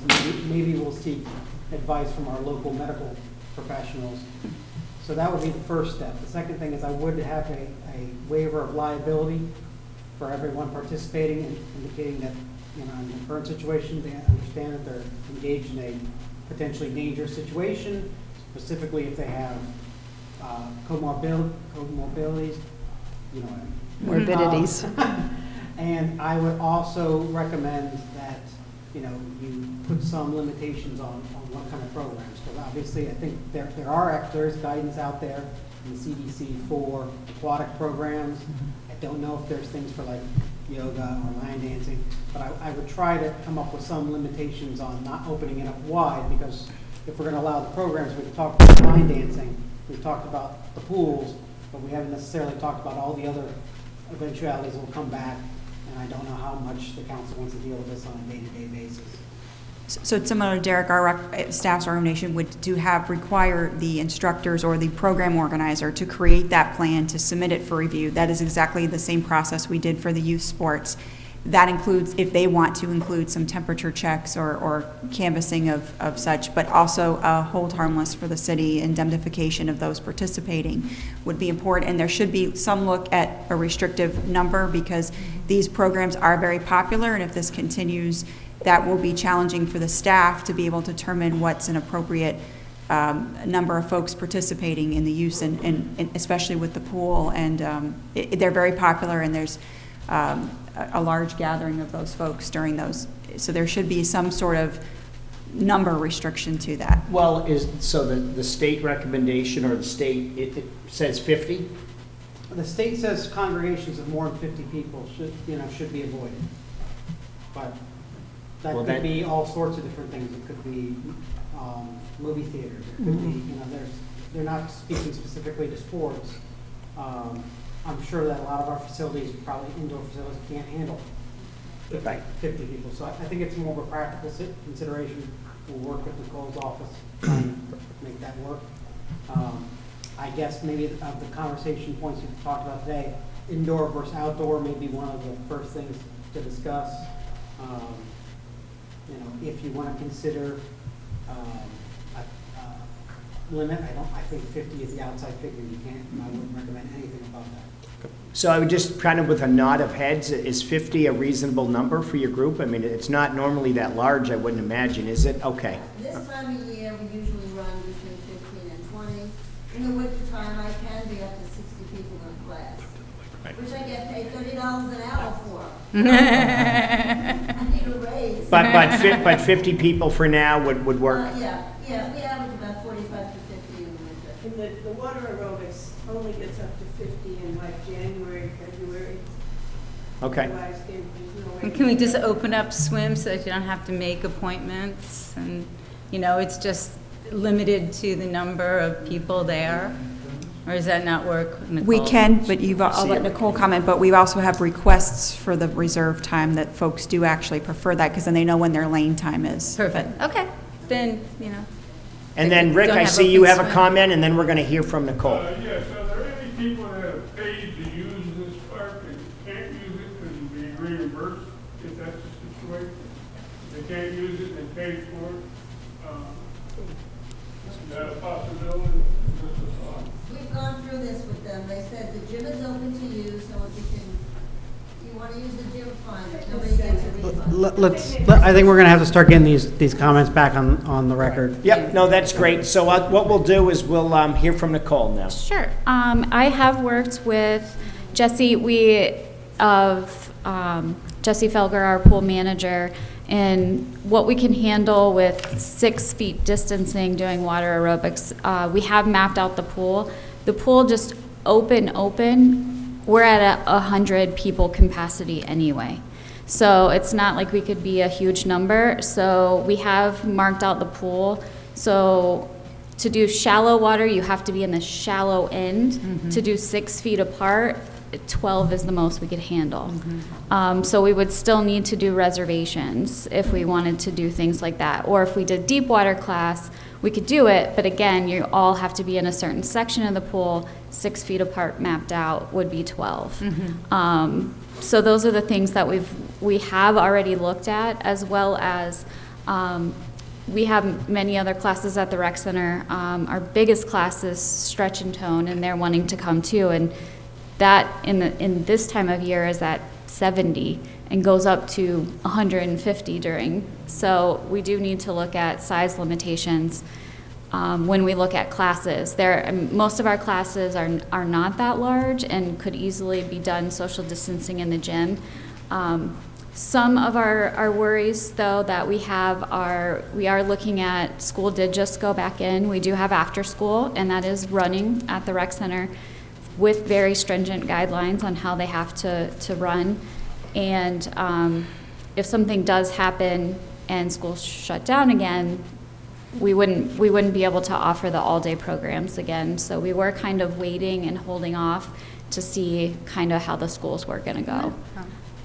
But we can do a variety of different things. The gym itself right now, we are doing what the governor has allowed, which is the 50%, but they also have to be 6 feet apart. So if you go in our gym, the machines are every other one, and we've taken measurements to make sure that they are all 6 feet apart. So those are the things we are doing. The staff is cleaning constantly. So if we did have classes, line dancing doesn't use any sort of equipment, but other classes do, that we would ask that people bring their own equipment, because we don't have the staff to be cleaning all the equipment after every single use. Same with the pool. In the water aerobics classes, they do have equipment that we provide. People don't clean the equipment afterwards? After they use it, they don't clean it themselves? I don't think we want the liability. I think that's what it is. So those are some of the things that we would need to look at. But we would just have to, like Arlene was mentioning, we do need to restrict the size. So it can be done. Yeah. Can be done. And then also, just to make sure I understood you correctly when you were talking about the kids. Yes. Obviously, we cancel the adult classes on days where the kids get rained in or have to be in the gym, correct? Well, when they have days out of school, such as hurricane makeup or days off, we didn't cancel before, but we would have to now. For Well, and I social- mean, that's fine. I mean, as Yeah. long as as the adult programs come on, we have to give them hey, guess what? This is, yes, you have a reservation, but that's barring, tropical thunderstorms and kids outside and they need to be in the gym. And that's Correct. gonna be canceled. Yeah, and So- we have to space. They have very strict rules on the kid being programs close to- yeah. through licensing agreements, and so the ratios are different. They're much smaller groups than they used to be, and they do have to be spread out. So the gym is really our largest area and the small room that they have. And in our new youth agreements with sports, there's a new entire section addressing COVID, and there is a section that allows for the recreation staff to cancel the programming due to executive orders, direction from Lee County, or any change in the situation. So that would be something we would want to make clear, that should some direction change, that it's clear that, including the school usage, that there might be a need for rescheduling. Yeah, no, as long as we have it on there up front. I mean, I would hate to have, 35 angry line dancers, show up and then they can't get in the gym. So I just want to make sure that we're abundantly clear up front as we move towards reopening. Procedurally, you might get bumped, but it's only by the kids. Correct. That happened before, kids that, they get hurt. Yep. Right, Nicole knows, we're in contact about Yep. schedule changes or usage of the gym. We do have a staff member, Diane, who works closely with all of the instructors. So what we've done with youth sports, as Arlene said, they do have to provide us with a safety plan. That's what we did with both youth soccer leagues. They submitted their reports. Some were missing quite a bit, so we asked them to resubmit, but those did go through Derek for approval. So we have done that, as well as, the Wildcats youth soccer, their safety plan is 3 pages. So it's very extensive. It's not just they'll wash their hands and that's about it. It does have to be pretty extensive. Yeah, and I'd say that we're probably looking at, given the age of the people using our facilities, we'll probably be looking at the youth sports one as the minimum bar, because, I think the data is pretty clear that the young are less susceptible to issues. So if the spacing and the protocols for cleaning equipment work for them, hopefully that's a good, place to start with. Well, that's a point, I'm glad you brought that up, because I just want to point out to my fellow council persons that we are directed to protect the most vulnerable, and that includes, the first criterion there is age. So there's a difference between how we open it up for the youth to what we're doing now. We're not forcing the people No, to go. but may I finish speaking? So that was what has been recommended, that is the thing that will get us out of here if we protect the most vulnerable. So if we go down this path, I would be in favor of having very definitive criterion to at least separate those that are participating in these things. As I said before, I think there's less risk in the open air, and I think that's what we're starting to find out. But when you're in a closed space is where you start to have trouble. So Laura, you made the motion and Mike seconded it. Based on the conversation, do we need to add, subtract? I say no. Okay, well, so just I restate think, the motion. I think what they're What's saying the is go motion? forward, open the program, but there's been no objection to any of the staff's recommendations. No, right. So the responsibility is theirs to get the plan to you, as Juan did, I think, right? For the youth soccer league, and I'm sure our line dancers will get that into you. Juan actually wants the adult league. They live. Right, okay, so there's been a motion and a second. That's what I said, Juan. Council, is there further discussion? Okay, roll call, please. Councilman Corey? Aye. Councilman Gibson? Aye. Councilman Boris? Aye. Councilwoman Roma? No? Councilman Burton? Aye. Councilwoman Barr? Aye. Mayor Simmons? Aye. And Mayor, just to clarify, we'll be looking at keeping with the 50 or less as the Yes. guideline Yes. for facilities. Definitely. Thank you. Thanks for your Until notes. the governor changes. Enjoy. Be safe. I know you will be. Thank you. Item B, approve the audit committee recommendations for appointment of external auditor and authorization to execute the contract in substantially the same form as attached. And this is Chris Corey, Green Sheet 20-09249. Chris. Well, I have my papers all straightened out, and I must have done something. Hang on just a second. Sure. Oh, here it is. I had it. Move files. So we went through a process of evaluating audit candidates. The RFP went out in June. The responses were due back in late July. The audit committee met, went over the proposals and graded them. We had a little bit of difficulty in terms of evaluating based upon our scoring mechanism, and I agree we probably need to revisit that scoring mechanism going forward, because it's a very qualitative kind of thing, and it's difficult, especially for quote lay people, that to make those kind of decisions. The other thing that was difficult is when the RFP went out.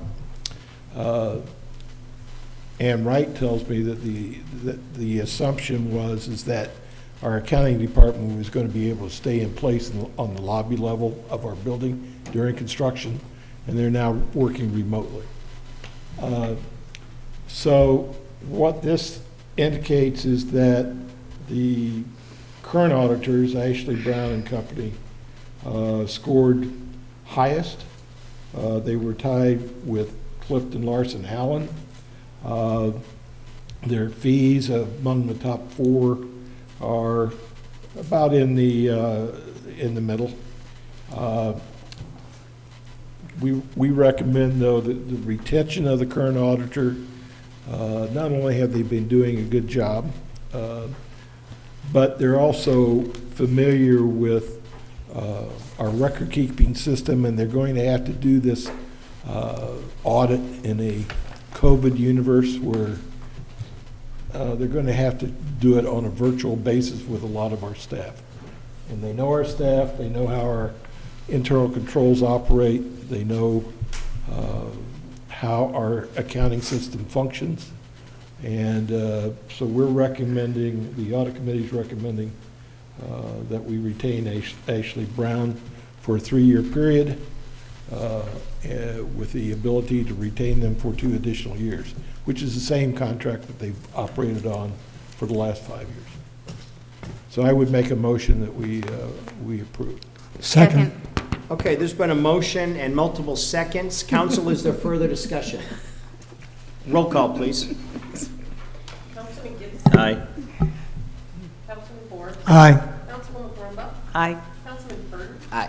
Councilwoman Clark. Aye. Mayor Simmons. Aye. Councilman Corey. Aye. Okay, thanks, Council. Item C, discussion regarding preservation of mangroves. Chris Corey, Green Sheet 20-09264. Okay, this is not for action, this is just for discussion. There was an article in the Naples Daily News dated Sunday, August 23rd, about Naples Eyes Ways to Save Mangroves, and they're pursuing the path of trying to become a delegated city with the ability to implement the restrictions needed to regulate mangrove trimming on its own. There's been a finding that they've lost 36,000 square feet of mangroves over the past 2.5 years, and it just raised the question of, in my mind, is if Naples is going down this path, is this something we should take a look at? And there's also a personal reason, I guess, that I'm looking at. In Bonita Bay, we have mangroves. And right now, we have a situation that's going to go to mediation involving a neighborhood where the people in the neighborhood are fighting over whether or not mangroves ought to be trimmed to allow people on lower levels to have a better view of Estero Bay. So what happened is that we basically said, well, if you can get the Florida DEP to approve it, well, that'll be fine. That is not done by Lee County DEP. That's done up in Tallahassee. And the way in which Florida DEP went about doing it raises a lot of concerns about how they went about it and so forth. We have had other situations where mangroves have been taken out by developers, and the beneficiary of that is Sanibel.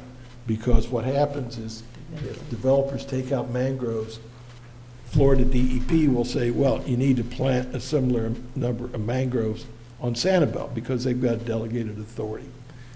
So I'm just wanting to raise this issue to see if there's a feeling that we ought to ask staff to take a look to see if we should pursue a similar status with the state of Florida where we can control our own mangroves, where we know what's going on with respect to a request being made otherwise to Florida DEP, and where we could also benefit by being a delegated site for the planting of mangroves when developers in other communities end up taking them out as part of that, of their development process. I personally think mangroves are very important. I live close to the Estero Bay. I think anybody that lives close to the water understands their importance in terms of controlling storm surge. So I just ask whether or not the council thinks we ought to give direction to staff to at least look into this, see what's involved, and bring us back a report recommendation on what they ought to do. Thank you, Chris. Jesse and then Amy. Okay. I would love it if we could potentially get our water steward and the water school involved in it, and maybe see what they think about it, and if they agree, it would be a cool functionality for that new position to kind of be involved at least surfacely in that portion of it. So, Probably charge us. well, no, we pay them a salary, Yeah, not for that. so they won't have to charge us independently. So. Yeah, if you're open to that being part of it, I think that could Matt be a good didn't idea. seem convinced on that one. Matt needs a little more to do. I think it's an interesting idea. I don't know everything about the mangrove trimming, so, whatever we can find out. I would like to take a step back first because, we're not Naples, and I don't know what I have no idea what our mangrove situation is in Bonita Springs. I live right in the mangroves, and I know I've had some experience with trying to get mangrove trimming because I chaired the landscape committee in Pelican Landing in the colony. So, but I think I'd like to know if we've lost mangroves. I don't know how much development we have left along if it's just trimming, I know you have to get a permit. And in our experience in getting that within our community, it's been very stringent, and I didn't feel that they were lenient at all. But maybe in other communities, they've had some leniency. So the experience that you described is different from my experience. But what I really want to know is if we have, first of all, do we have a problem? And the second of all, I think we should be aware of that we are supposed to be government light. And even if we take this on, somebody's going to have to deal with it. And I don't know if we have the capabilities or what additional burden. So I think I'd like to get the staff to answer some of those questions. Sure. If we have a problem, we ought to deal with it. Well, and I don't totally disagree. agree. I agree. And maybe we come back with the answer is that we push Lee County for Lee County DEP to be a delegated authority, so we correct. Much like we would like to see them be more active in terms of water quality in Estero Bay. So maybe we should just scope what mangroves, analyze what mangroves we have along our coastline and see what it is. Because if we don't know where we're starting, we don't know where we're going.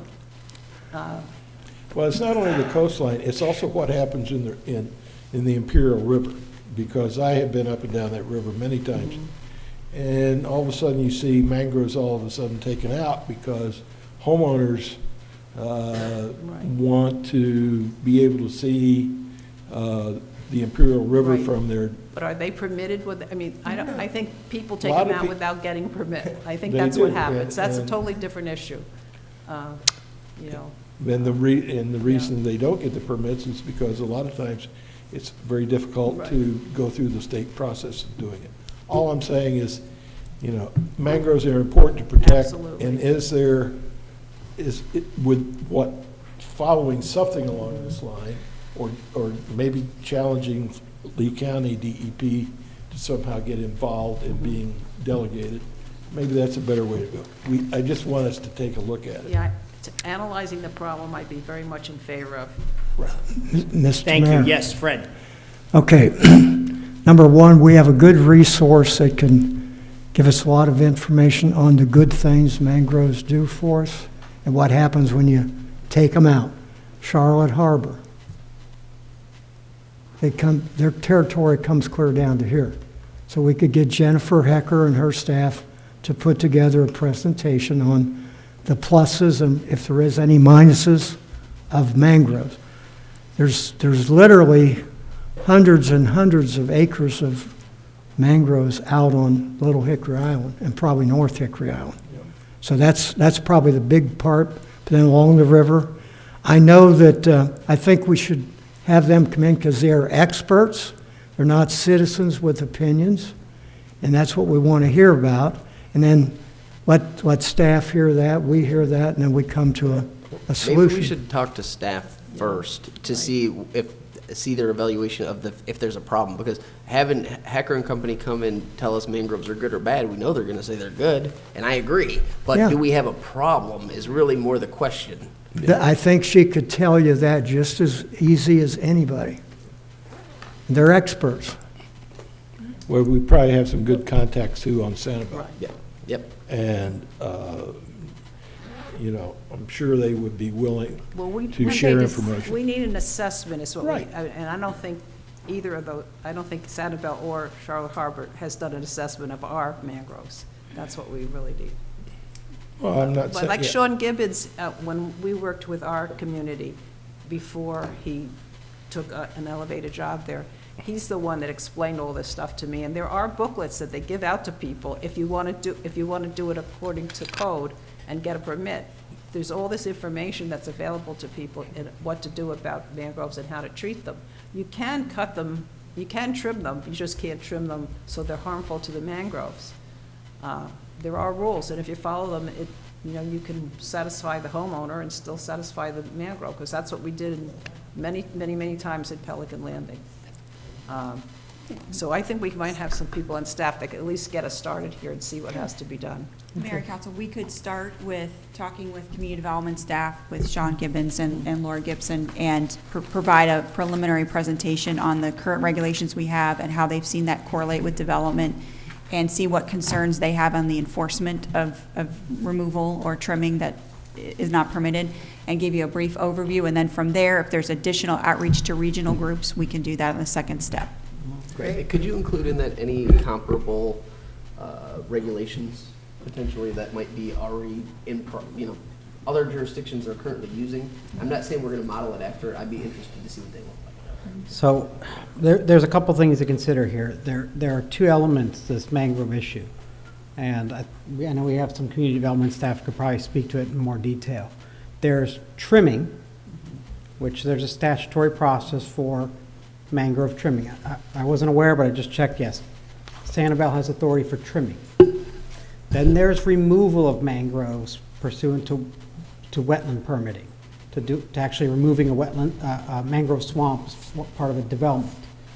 That part is regulated under, Florida has a uniform, like a mitigation strategy. And so what they've done is they've moved towards regional mitigation banks. So developers sort of pay, and they don't do the on-site preservation. They do more paying to preserve a larger tract somewhere else. There may be a mitigation bank on Sanibel, but just looking briefly over their rules, they forward you to the state rules when you destroy mangroves. But trimming is what they provide. I'm very comfortable and aware of the program that Sarasota County has, which also has mangrove trimming. But again, it's only trimming. And I think that part of those communities interested in having it is, one, to make sure that they're on the ground looking at the projects a little more cautiously than maybe the state would be. And they're also providing a service, which is to expedite the processing of permits that they can review at the same time that the development orders are going through, rather than, necessarily waiting for a multiple stream. So I know that we have some staff here if they want to add in any additional comments on it. John, do you guys have anything else?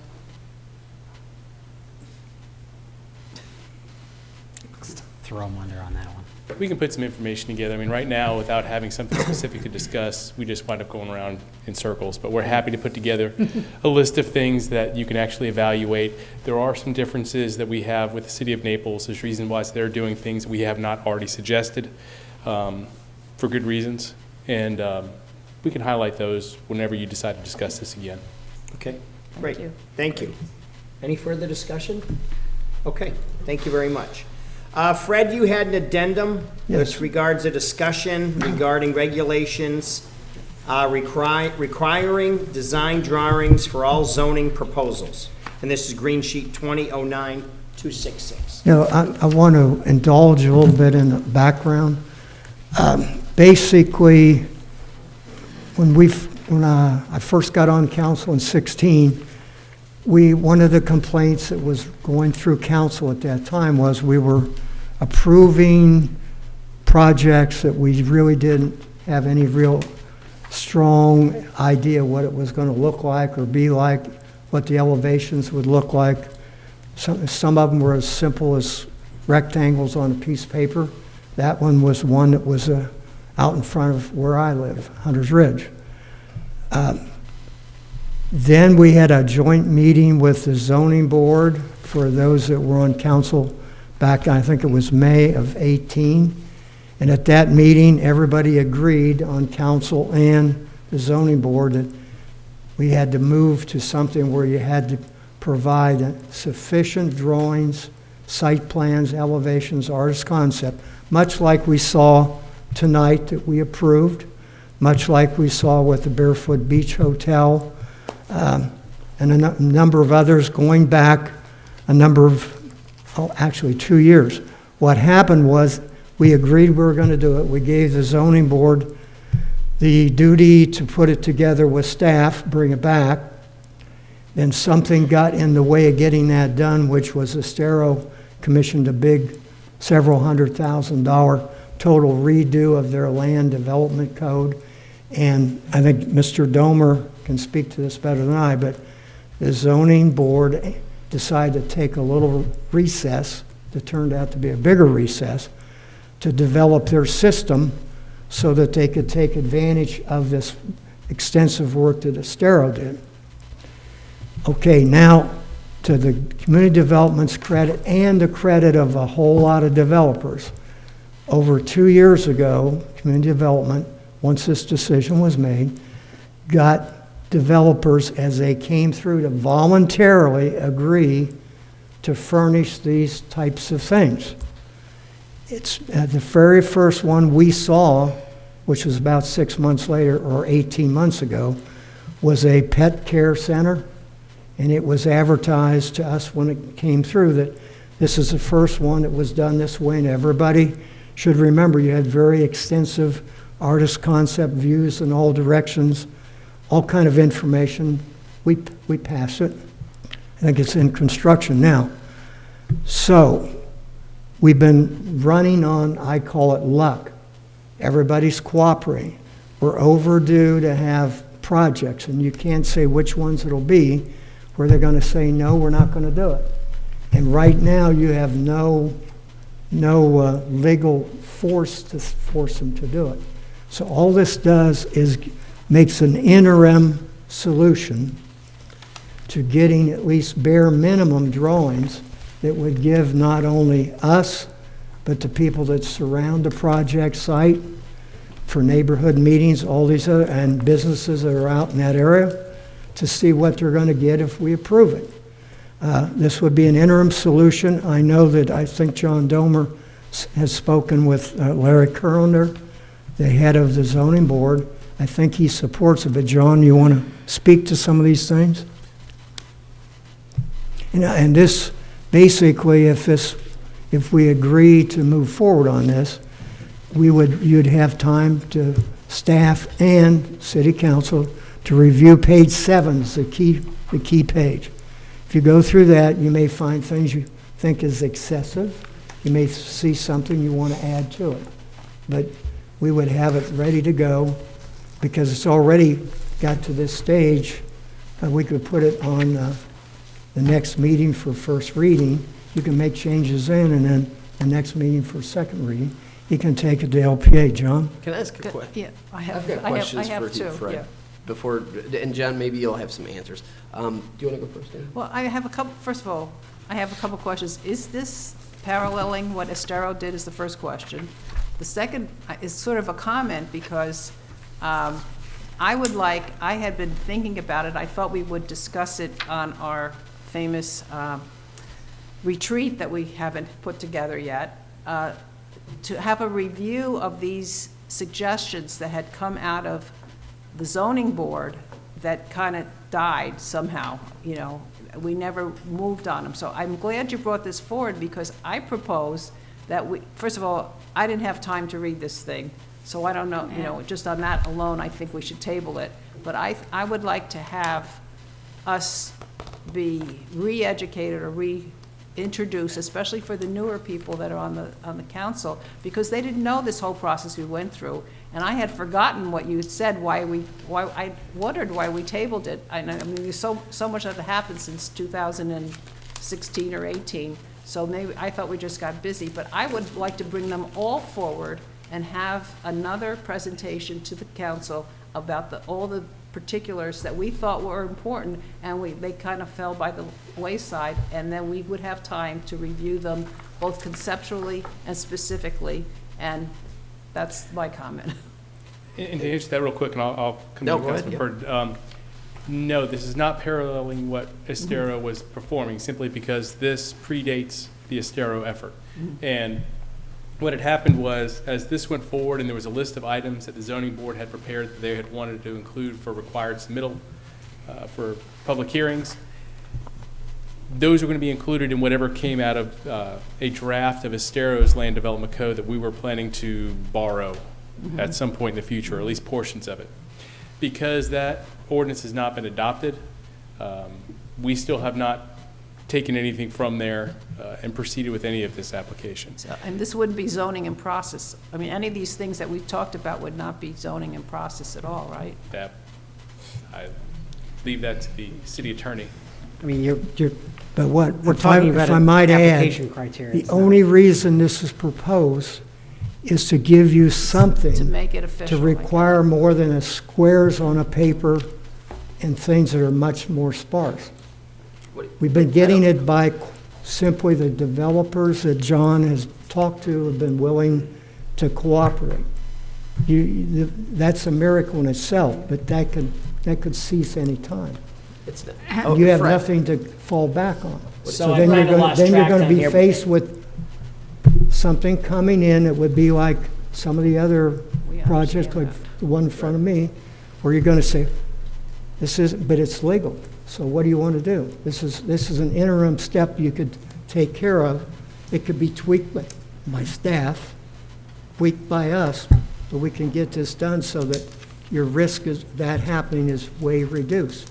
As soon as the zoning board, and I agree with Amy, we need to have a meeting with them again, but as soon as they get something they bring forward, then it's going to replace this. This is just an interim step. No, but we need them to come forward just with the concepts, because most of us, I'm sorry, I can't even remember I think I know the concept of what we did, but I need a review. I don't know about anybody else. Yeah, no, and Jesse, Laura, and then we'll jump over to staff. Jesse, thank you, Amy. I'm of the same mindset of Amy as I'd like to punt for another meeting and get deeper into the details on it. I mean, we also have form-based code coming, and is that going to be duplicative? And if we're just doing this as an interim deal.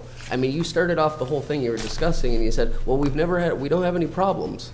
Well, if we don't have any problems, why are we adding levels of bureaucracy to try to get things done? So I'm all about looking at it, but if we don't have a problem, I'm not really necessarily, especially a form-based code coming down the road, looking forward to adding more levels of bureaucracy to get things done here in the city, because, word on the street is pretty hard to do business here as it is. So that's where I'm at on it, but I'm open to discussing it at the next meeting, but I'm not ready to vote on that today. Right. Laura?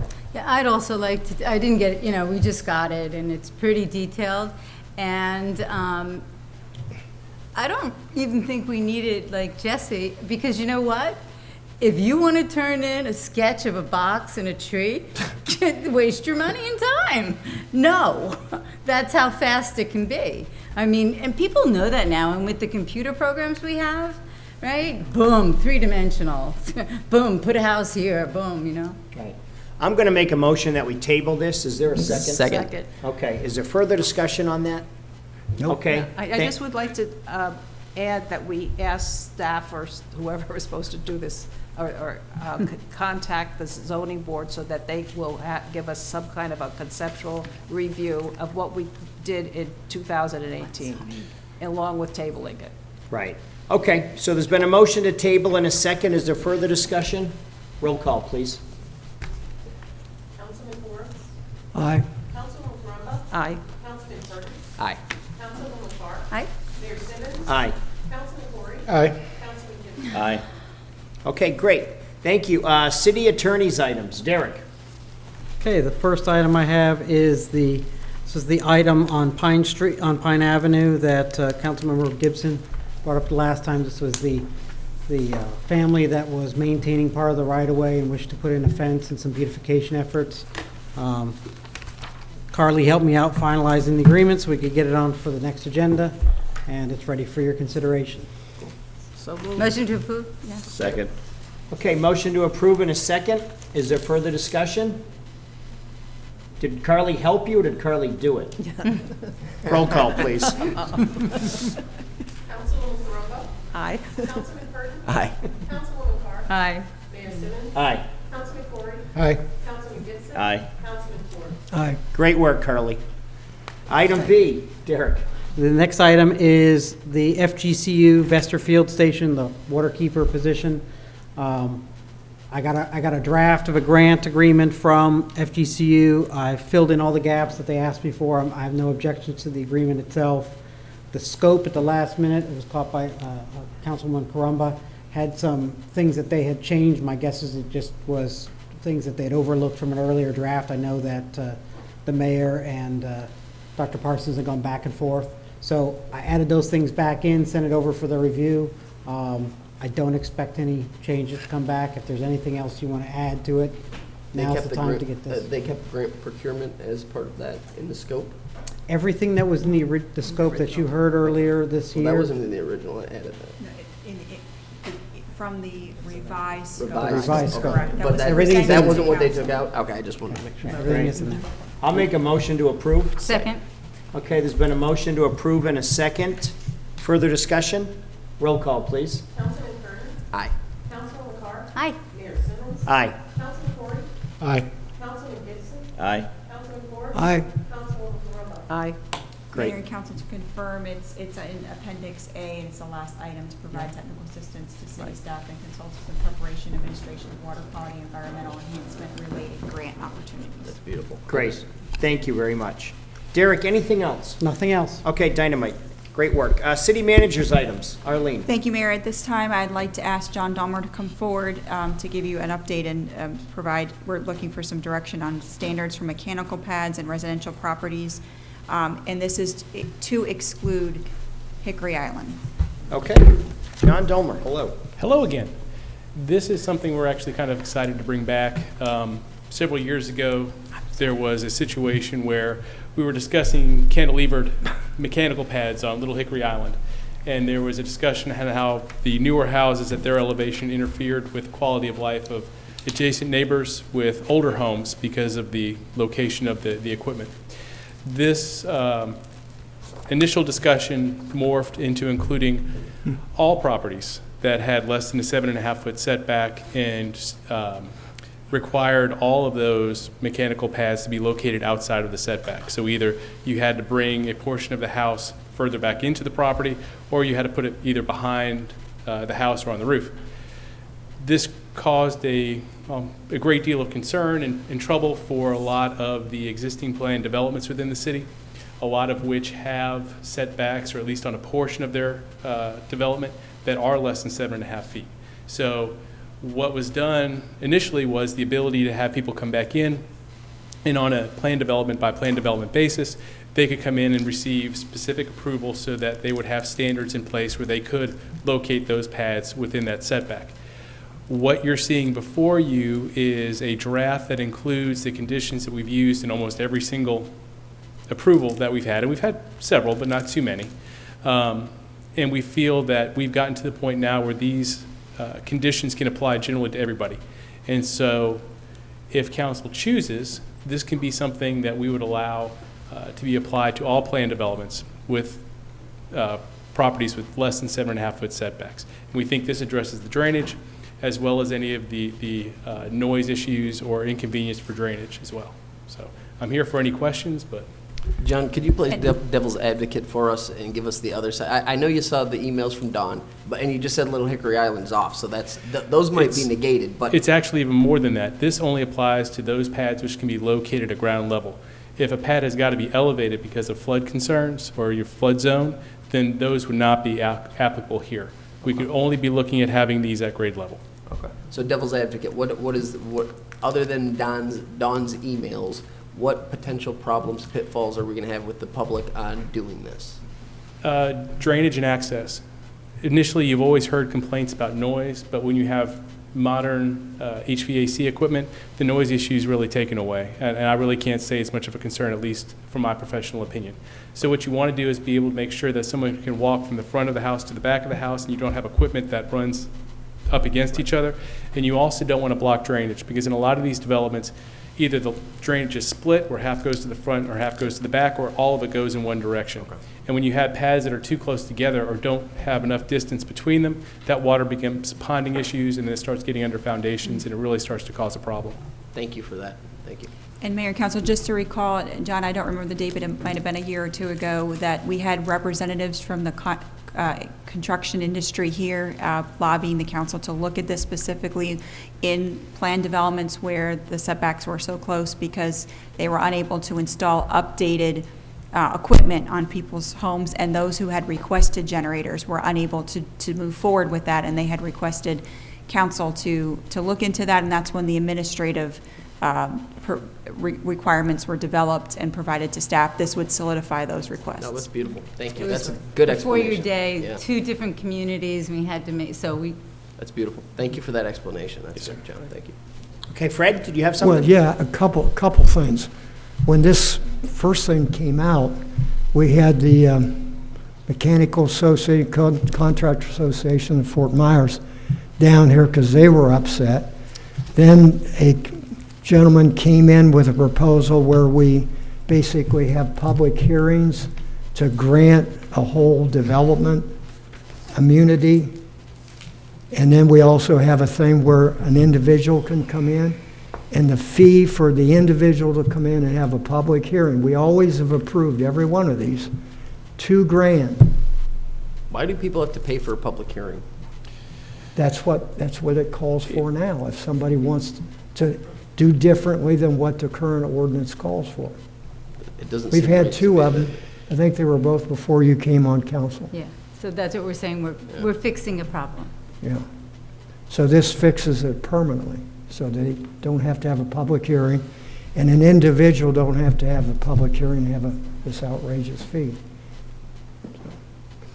And how do we, I mean, just holistically, I'm good with everything you just said, but moving forward, I mean, I don't know that it's appropriate from a legal standpoint to make them pay $2,000. I don't even think it's constitutional to have to pay money to have public hearing or something. I mean, that's just my thought. I don't know if I'm on an island there, but Fees are council's prerogative.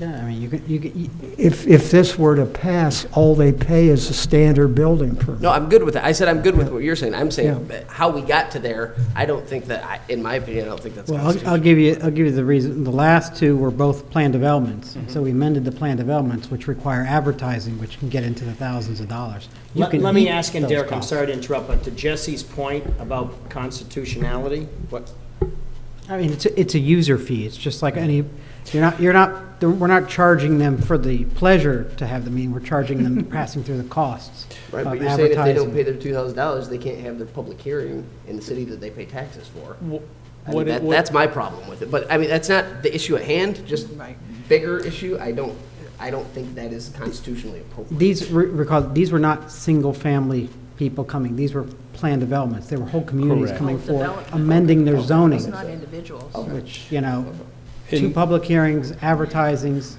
staff time, things like that. I mean, you could pass on all those user costs, but that would just you'd have to raise your tax. I'm good to go with it. okay.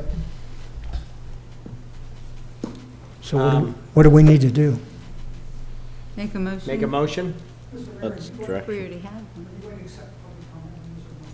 one. Derek, I mean, This is not It's the not a actual public ordinance. hearing? This was just a discussion item to decide if you wanted to go to first reading on it. First reading would be the. I'll tell you what, if But we've tabled, I'm sorry. no, I was just gonna say, but It's up to you. I think we tabled it, did we not? Or You do you you want to just? tabled No. the previous. last No, you did not we table this tabled one. the previous, and if So let him it's talk. okay, I'd like to Let's let just hear this what he said. gentleman speak, absolutely. Yeah. Please, Unless at the- anybody objects, yes, sir. At the Please come microphone. up to the podium, Yeah. thank you. You've been waiting patiently, very patiently, welcome. Well, Mr. Mayor and Council, perhaps you remember that Bonita Lakes was one of the developments that had come in and requested a deviation 13 from our initial plan development. And we did that in 2018, and we worked with city staff in an effort to try and develop a reasonable approach to getting approval for mechanical pad and equipment.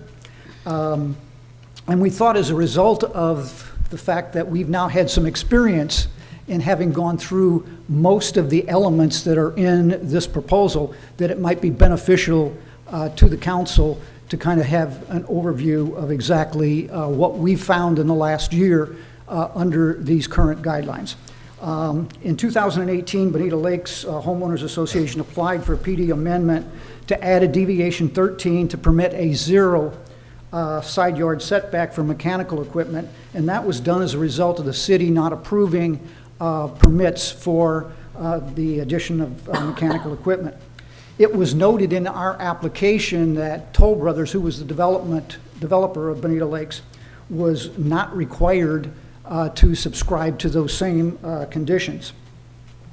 Since the city approved our request last September, we've added 25 generators and 6 pools and a number of garage air conditioning units. In June of this year, we came back to the city to request relief from a condition 3 requirement that stipulated a minimum of a 10-foot setback from mechanical equipment on the same and adjacent residences, because we were finding issues and problems with it where residents were, again, not getting approved for their generator requests. We worked with city staff and we were granted a 3-foot offset for mechanical equipment on adjacent property, which has helped. As consumers of city regulations, we're here this evening not to complain or to criticize, but to offer our experience and recommendations as you consider revisions to the LDC related to the placement of mechanical equipment.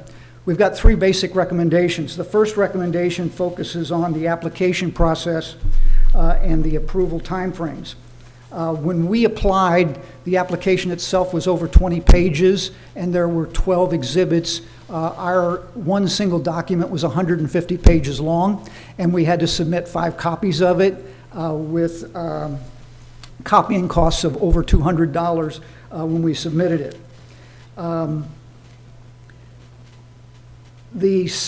So our recommendation would be to streamline the application process and expedite the approval for these types of requests. Our second recommendation relates to application fees and costs, which there's been a little bit of discussion about that this evening. To give you an idea, the city application fees and costs to the Bonita Lakes Homeowners Association was $8,000 fees to the city. We ended up having to pay another $1,800 to Grady Minor to provide the schematics and the elevation requests that the city asked for. And then again, we had about $200 worth of copying costs. The total was about $10,000 for us to get approval to permit our residents to install generators and swimming pool equipment. So our recommendation with regard to that second issue would be to reevaluate the application costs to make it less financially onerous on applicants and make it much easier for them to get that accomplished. Our third and final recommendation deals specifically with the mechanical pad locations. And based upon Bonita Lake's experience with the generator requests, the impact on residents, You're in overtime. I guess I Please ran out by continue. 3 minutes. But real quickly, it would be to reevaluate the 3-foot request, because what it's resulted in is residents having to run electric and gas lines from one side of the property all the way over the top, through the top of the house to the other side, because they can't put the generator next to another piece of equipment on an adjacent house. It provided no issue during Hurricane Irma. We had no flooding issues, et cetera. So we think that's something that the city needs to consider. And the only other issue is the elevated pad issue, which would be very unsightly if you had to put equipment on a 1-foot high concrete slab alongside the house. Again, we feel like that's not necessary, as we've not really had nor experienced any kind of flooding or stormwater drainage issues or problems. Thank you. Absolutely. Thank you, sir. And to that point, Derek or John, do you have anything to add? Knowing that, you know, I don't know about all of us, but probably all of us up here on the dais have heard at one time or another the difficulty in doing business in Bonita Springs, the red tape, the regulation. With that in mind, your thoughts, sir? Most of the concerns about process and cost are not going to be pertinent to this discussion, because this would apply to all planned developments that are already approved. So obviously we're open to any of the experiences that they have that we don't have in terms of development standards, in terms of applicability, and in terms of how this would be applied to a particular development. If you approve this, it will be applied. So it automatically would be those standards for every planned development, with a setback of, a side setback of less than 7.5 feet. So this would be the new standard for people to develop. Well, I guess my thought, and I think I've heard it up here as well, I want to make this easier on people, not more difficult. So with that in mind, is there a nod of 7 heads or? Absolutely. I think we like a vote so that we can move forward to drafting the ordinance and bringing back a first reading. I'll make the motion. Okay, and I'll second it. Okay, either way. Okay, there's been a motion and a second. Further discussion, council? Fred, yes. If this passes, I'd like to see John and his staff go one more time through the things he brought up between now and the time we have it back, to see if there's anything we need to tweak to make it even better. This is a land development code and ordinance. This is going to have an LPA hearing, and you're going to get 2 more bites of the apple. So Right. you'll be sick of talking about this by the time you say yes. Okay, fantastic. Roll call, please. Sounds good. Looking forward to it. Mayor Simmons? Aye. Councilman Corey? Aye. Councilman Gibson? Aye. Councilman Forbes? Aye. Councilwoman Roma? Aye. Councilman Byrd? Aye. Okay, thank you very much. Arlene?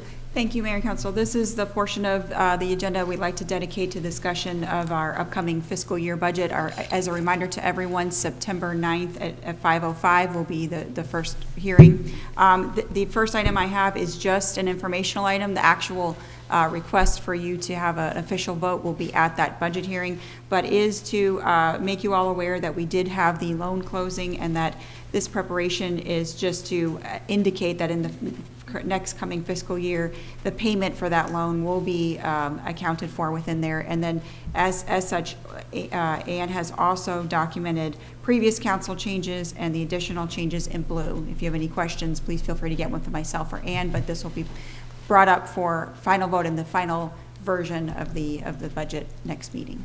Thank you. Okay.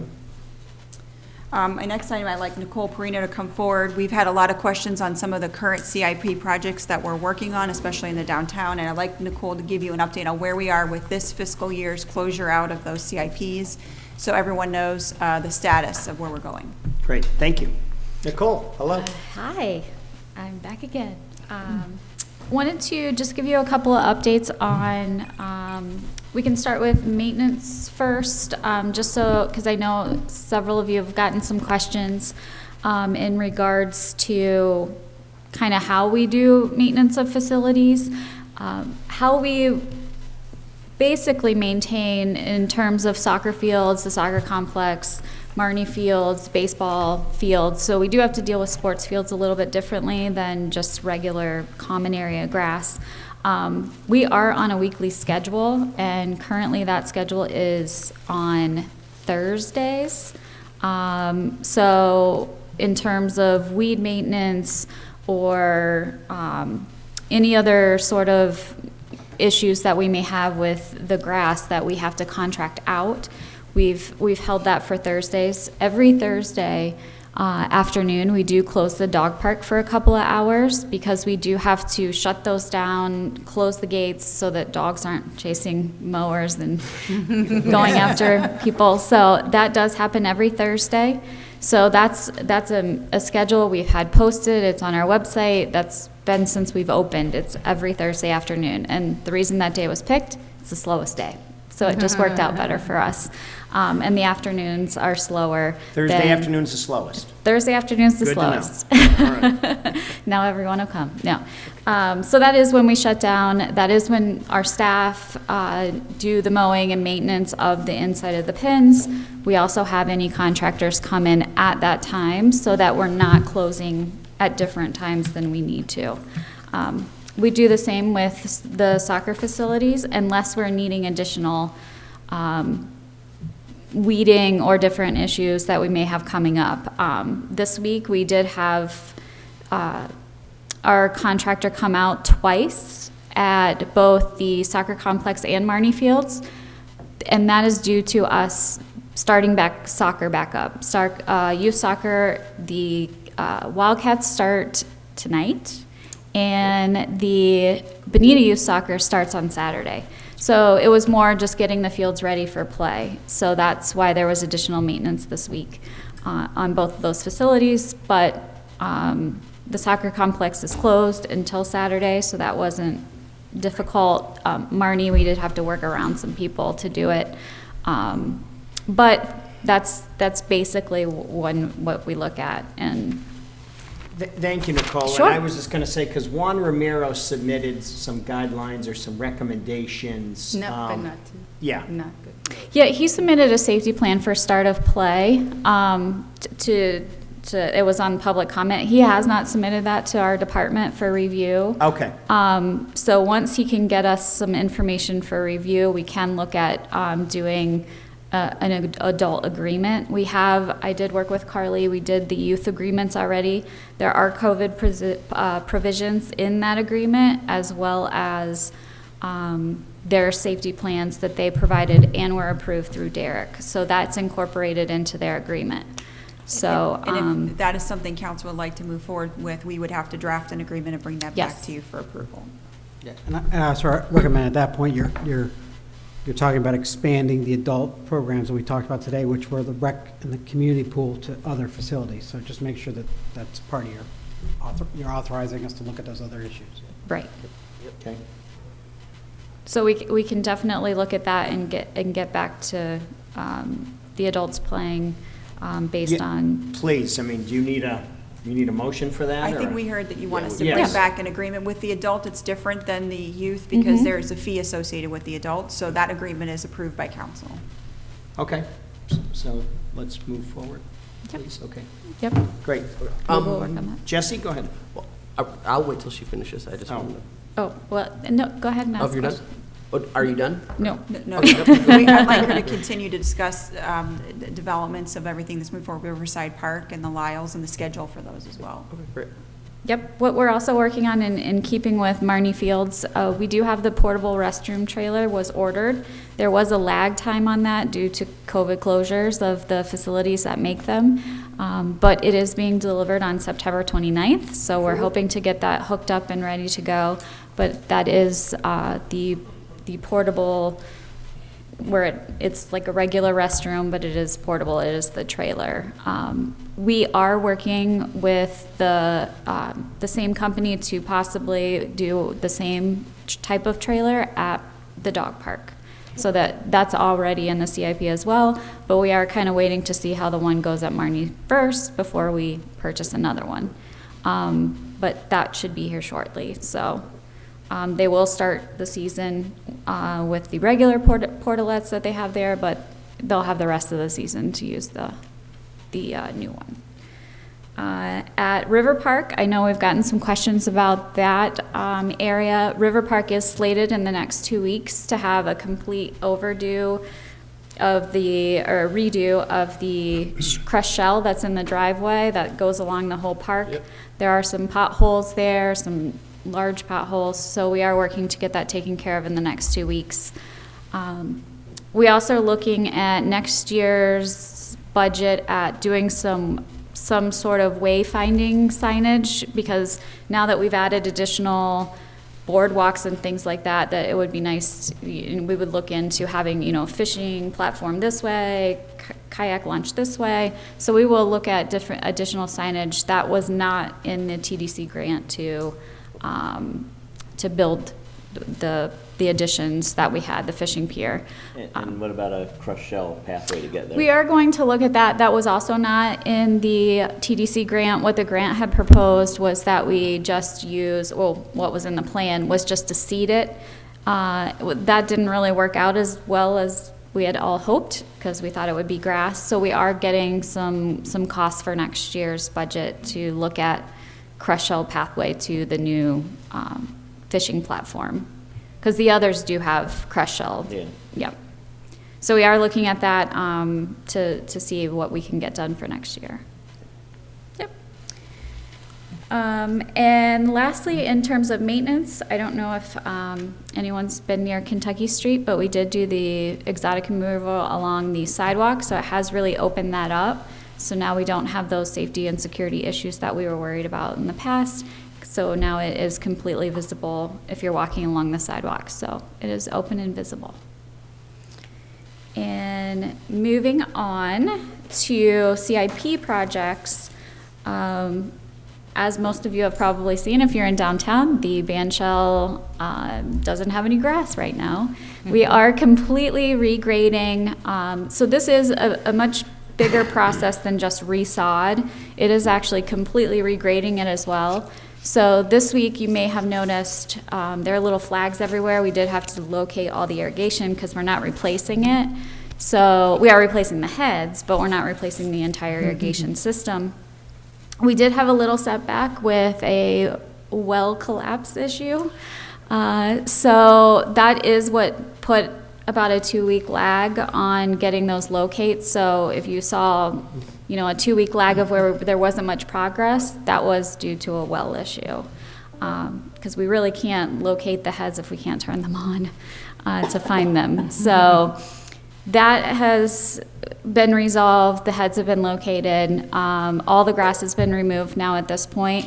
So next you're going to see it making progress. This week it will be reverse tilled. Everything will start coming in. We do have to bring an electrical engineer in to bring up all the irrigation boxes and timers and things like that. And then you'll start seeing sod being laid at. You'll see a bunch of fill first, and then you'll see the sod. So we are looking at, and we are actually, they're not behind schedule, thank goodness. So it should be at the beginning of October that we would be able to reopen that area. So if you are getting questions, that is our time frame. And you can always contact me if you have questions on time frames. The one thing we're most excited about are the baseball renovations. They have their notice to proceed and began work on Monday, and they have a very aggressive contract schedule.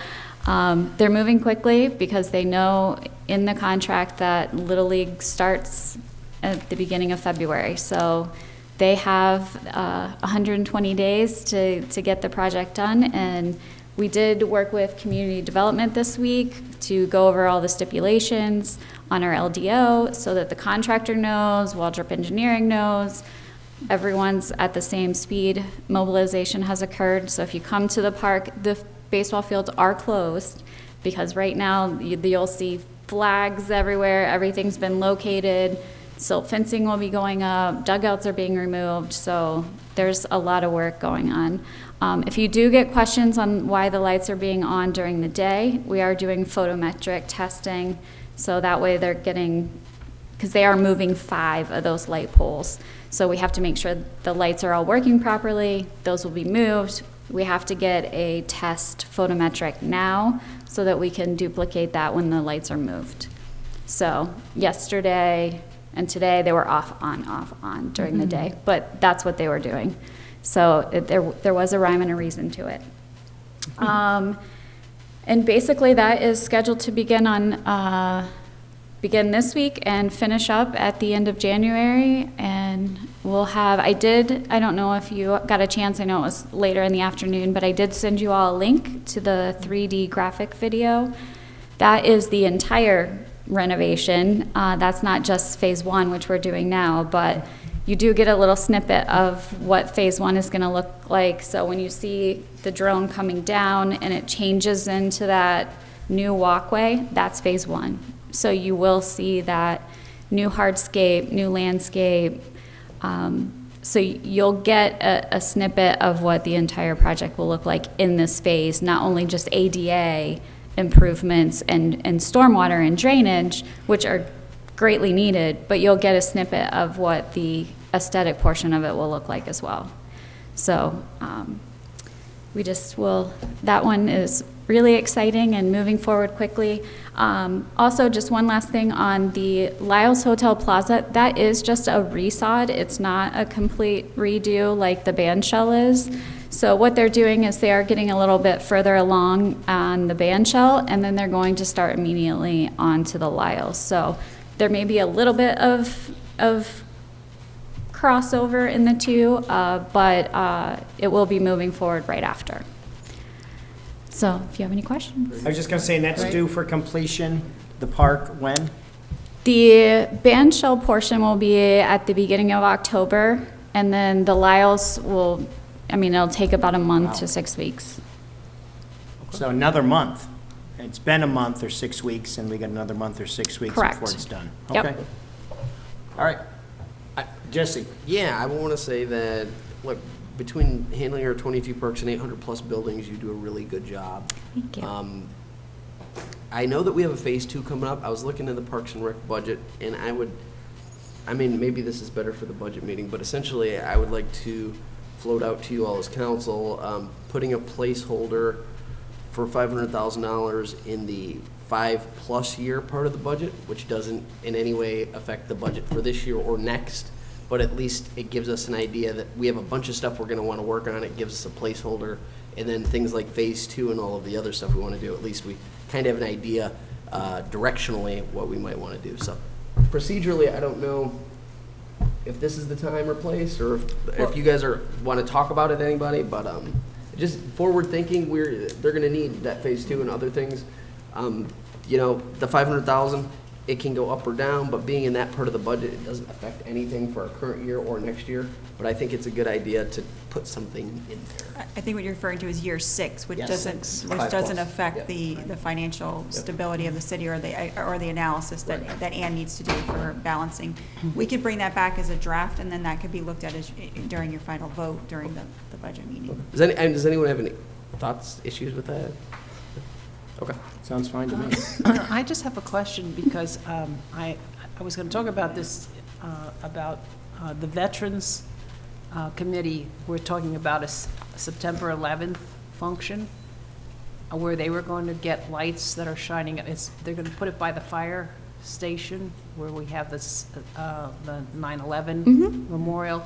Is that going to be a problem with the work that's done at the band shell? No. No, it hasn't in the past. I mean, we have, because it would last be- year we did that. But we'd have to, The 9/11 event's being held at the green space right by the fire station, so it shouldn't so, affect. well, because, you know, it's not going to be, people aren't going to come to it. It's something that they could sort of look at. They're doing, I'll tell you, they're going to shine lights like the towers, which I think is fabulous. But I was just wondering if you have it all fenced off and everything? It is all fenced off, there's so not you a they problem can't there. get in, Okay. yeah. You can't get into the band shell area. Thank you. Okay, anybody else? Thank you, Nicole. Thank you. Thank you very much. Great job, Nicole. Great job, Great Arlene. job. Thank you. The next item regarding the budget, I'd like Matt Feeney to go over, and this is a supplemental STA to accept the guaranteed maximum price of $800,000 for the bioreactor phase 2. So I'd like Matt to give a brief overview. Good evening. Can you hear me? Kind Sort of. of. Kind of. They probably can't at home. Good evening. We've been working hard to develop the phase 2 of the bioreactor. We received about $400,000 in funding from the Department of Environmental Protection. If you recall, it was about this time last year that we presented the results of our first round of testing, and they were excitingly good news in that the bioreactor, what we had built, demonstrated the capability to remove about 98% of nitrate and nitrite out of the water, which is exciting. We looked at a phase 2 from those testing results because the conclusion was really to harness the most efficiency out of this system, we needed to supply it with water continuously. And so that's really what phase 2 is all about, is to constantly feed and constantly treat water from the Imperial River. We have the opportunity with that, given the site location being so close to the Imperial River. Anything that we demonstrate will be empirical in nature, which is exciting as well, because it'll be a measured result. No more mathematical models like you heard about earlier this evening. So to that end, we worked hard. Once we got the funding became available, I think, in July from the grant that we were awarded in February.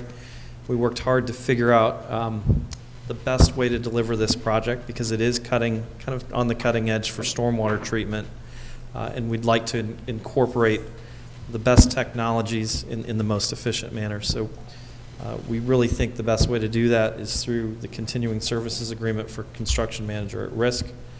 We think that provides us the flexibility with the design to be creative. We've assembled a team that has dove headfirst into this project, and they've provided the guaranteed maximum price of $800,000. Within that is a $50,000 contingency number. As we are in kind of new territory, as we figure out the systems on the pre-treatment side, as well as the post-treatment side of the bioreactor, we anticipate that there could be flexibility up or down on that. But this would allow us to go to design and construction all at once. The project delivery mechanism has been pre-approved by the Department of Environmental Protection. So we're really excited about this, excited about moving to phase 2 and taking this project to its logical conclusion. Absolutely, Matt. An outstanding job. I mean, a lot of work. We're winning awards. We're getting things done. We're doing it. Even as on a recent tour down there, as I said, we're doing it on the cheap, if you will. Winning awards, doing it on the cheap, entering a next phase, elbow grease, rolling up our sleeves, taking chances, not asking for permission, but moving forward and getting stuff done. So great work, young man. Yes, Thank motion you. to approve. Motion to approve. Second. Yes, and a second. Second. Is I'd there like to further make- discussion? Yes, I'd like to make a comment. Yes. We're going to get through phase 2. One of the problems that we have with is the oxygen depletion in the water that comes out of the bioreactor. Matt and I have talked about that's a technical problem that's probably going to be able to be resolved within a year or two. And that's important because The city does not have a lot of available land under its control to build further bioreactors. And there's a lot of the Imperial River that is west of where our present bioreactors are. The communities that have available land are the gated communities. And while, maybe the size of the bioreactor that we're building here in the city downtown would not necessarily be appropriate in the gated communities, there could be a need for multiple sites in a gated community because of the number of lakes and the fact that the water percolates in the ground between the lakes. So just throw it out that I think we need to keep our eye on the possibility of working with the gated communities on a public-private partnership, whatever you want to call it, whereby we ask those gated communities, including Bonita Bay and others that are interested, into taking that bioreactor technology and putting it into our clean water systems that are already in existence. So I don't know that that would be something that could be done until the oxygen depletion problem's resolved. So it's probably a fiscal 22, fiscal 23 type of issue. But I think it points the direction that we need to take this in terms of a public-private partnership in terms of dealing with the gated communities, because they're the ones that have got the space, got the land that can expand the use of bioreactors. Yeah, no, I agree with that, and quite frankly, have most of the problems, right? Because of the fertilizer ordinance and golf and not enforcing things, so absolutely. Jesse? I just wanted to thank you, Matt.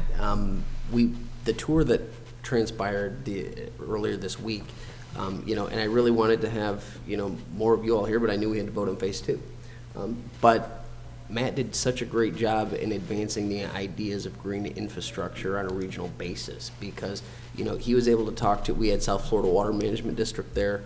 We had 2 Collier commissioners, we had a Lee commissioner, we had 2 Naples Council people, we had FGCU, and he gave... And our next congressman. And our next congressman, all there. He gave...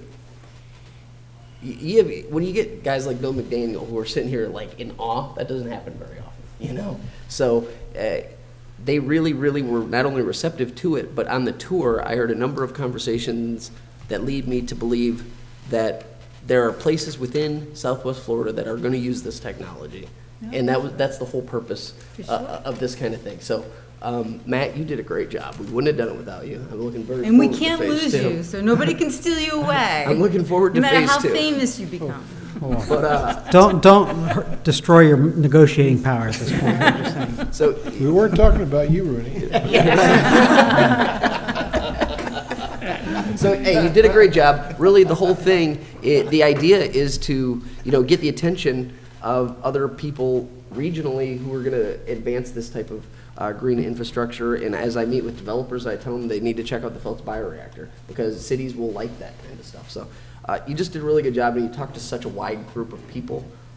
It was done very professionally. I just really appreciate it, so thank you for that. Thank you. No, great job. Must be that Notre Dame degree, right? And Bishop Verot High School education. That was Dynamite. Outstanding. Thank you. Team, anything else, or Matt, anything to add, or? Shall we vote? Yeah, we No. made a motion and a second. Okay, roll call, please. Let's pass this and move on to greater things with this. All in So- favor, aye. Yes. How about do it that way? Yes. Roll call, please. Mayor Simmons? Aye. Councilman Corey? Aye. Councilman Gibson? Aye. Councilman Ford? Aye. Councilwoman Corona? Aye. Councilman Purdy? Aye. Councilwoman Carr? Aye. Dynamite. Thank you very much. Arlene? Yes. I will move on to the city's COVID-19 update. I just wanted to advise that yesterday, the Lee County Board of County Commissioners expanded again the program and allocated $5.5 million in coronavirus relief funds reimbursement to municipalities. They've done that on a population share. And so Bonita Springs, and they're estimating at the 2019 U.S. Census at 59,637 residents, we would get 15% of that share, which is $841,896. I have been talking with Assistant Deputy Manager of the county, Glenn Salyer, as well as Dave Harner. We'll be looking at any expenses, although luckily our expenses have been low, to see working through a sub-recipient agreement with them. There will probably be an interlocal agreement that will come forward. We're continuing, Ann and her team are continuing to track any COVID-related expenses to the city in a separate account. So we'll look at to see what we can move forward to get reimbursed. So we look forward to those contracts from the county and moving forward in partnership with them as well. Great. All right. And then additionally, I know Amy will be addressing the Veterans Committee and the Fire Department working on the 9/11 event. And I do know that the intent for the spotlights is to be placed at Fire Station number 1 on 041 near the mural. So I know Amy will be giving an update on that as well. So there would not be any activities at Riverside Park. The event is to occur at on September 11th. I'm not sure we have the flyer and all the details yet, but yeah, I don't have much to add, but I will talk about that. Sure. And additionally, I did want to ask the council to, as soon as the budget is over, to be thinking about a date that would be possible. We would want to look for the entire day for scheduling purposes to talk about the council retreat. And in talking with Derek, we will need to have that at a location we can broadcast live. So that would most likely be at this location. We just work with Chief DeWitt, probably not on this, making sure we're not coordinating on a day of one of their meetings, but to start thinking about a date. If you have any suggestions. It's going to be here? The retreat is here?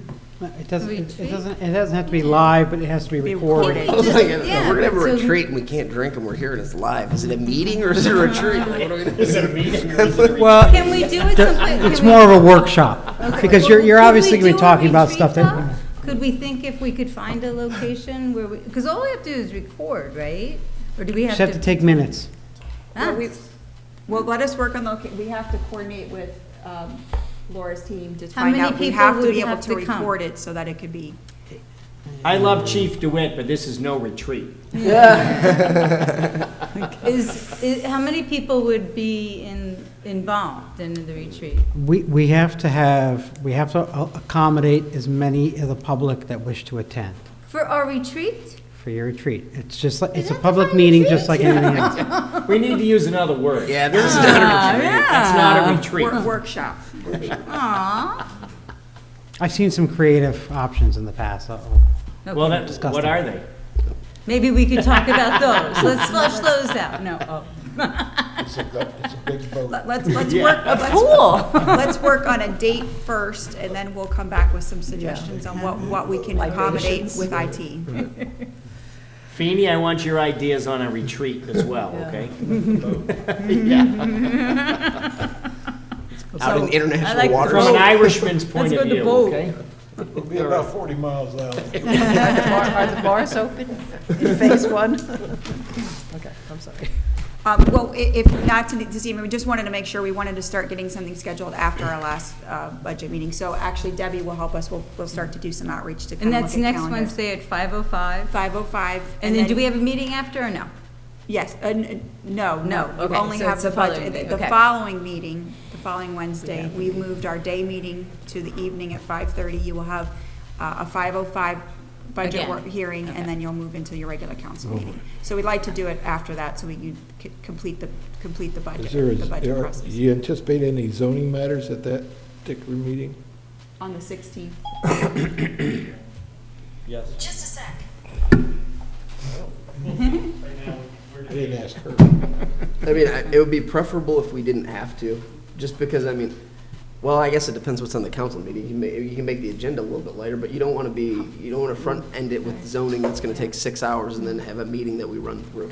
But we won't have. I don't think, we don't have anything major coming down right now from the zoning perspective. I would probably advise against delaying anything, because as we get close to the holidays, then they're going to start to back up. And we don't want to have another Christmas pre-rush or early January rush on permits.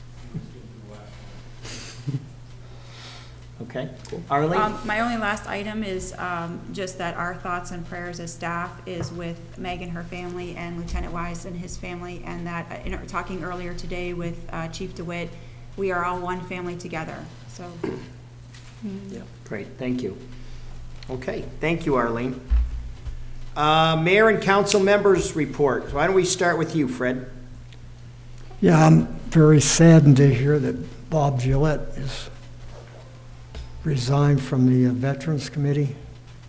He was a great person on the Veterans Committee for years and years and years. You could say he was the heart and soul and actually bankrolled a lot of it. Thank you, Fred. Mike? No, I'm good. I won't be here at the next Wednesday meeting. I had something last minute. I have to head out of town. But I should be back for the meeting the following Wednesday. And I'll try to be on the phone for the next meeting. Thank you. Chris? A couple of things. In addition to what I covered with Colonel Lee, I've asked, and one of the benefits of community policing is the fact that you can make a request and it gets taken care of right away. We're having a lot of problem on 41 with noise, road noise. The strip of 41 between Burnwood Avenue and the north gate to Bonita Bay is like a raceway. For whatever reason, people take that mile long or however long it is, and they charge up their Porsches and their Ferraris and their whatever, or their big trucks. And that causes a problem with respect to the homes in Bonita Bay that are close to the big berm.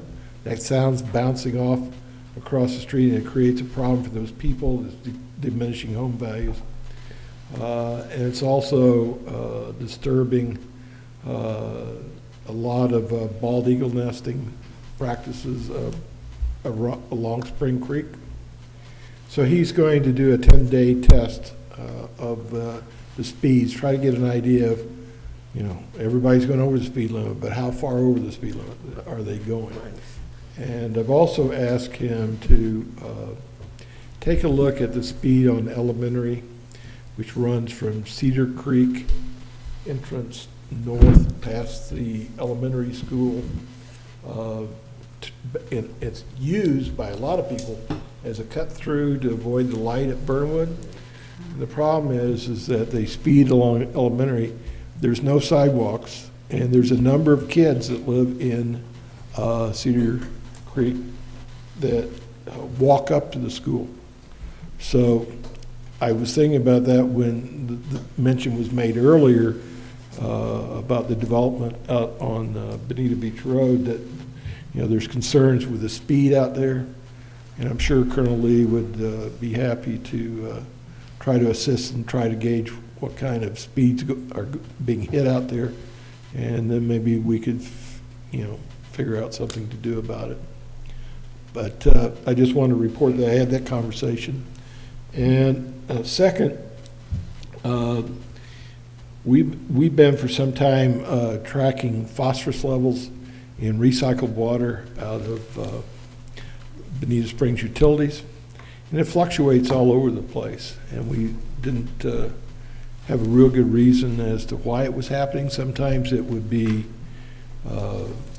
you're allowed 1 milligram of phosphorus per, I don't know, 1 million parts of water, something like that.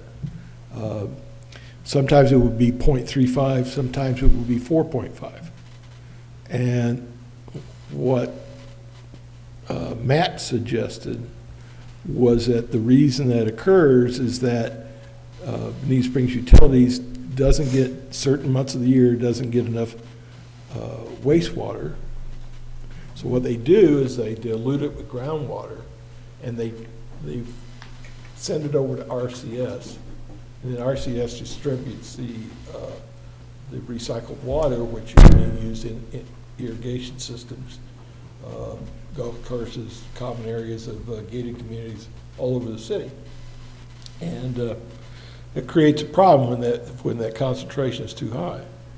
So one of the things that I want to follow up on is seeing the best way to get together with BSU to see if we can work out something in terms of lowering the average phosphorus level in that recycled water. And if we do that, then that phosphorus also contributes to concerns about blue-green algae that appears in our rivers and streams and in our lakes and so forth.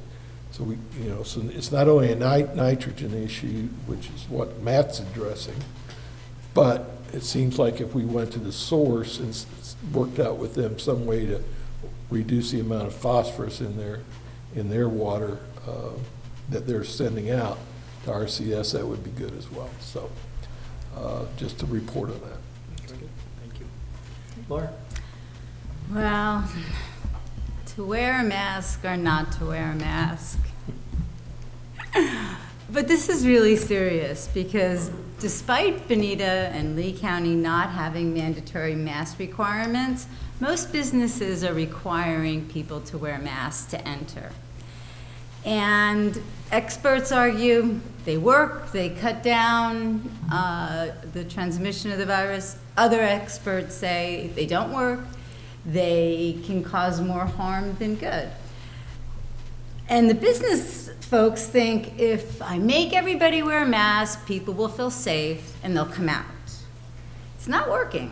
It's the exact opposite because masks are annoying, irritating, and a bit puzzling since many of the people who require us to wear them don't wear them. We know seatbelts definitely save lives, scientific evidence, right? Even backseat. If only Diana had worn one, she would be alive. And I just find it amazing that if you think back to 1940, World War II, Nazi submarines were going up and down the East Coast, and they were targeting commercial tankers. They were sinking oil. In Mobile, Alabama in 42, you couldn't light a cigarette, big smoking time back then. You couldn't light a cigarette on the beach because you would redefine lighten up the East Coast. That's how bad it was. Did New York dim its lights when the Nazi subs were outside in the harbor? No. Broadway played proudly. Boston's lights shined brightly on that hill. So did Philadelphia's. So did all the way down the coast. And the very men and women who fought to give us the freedom and liberty of self-expression and social communication and connectivity, as the word we like to use here, but social connection, are the ones who are dying.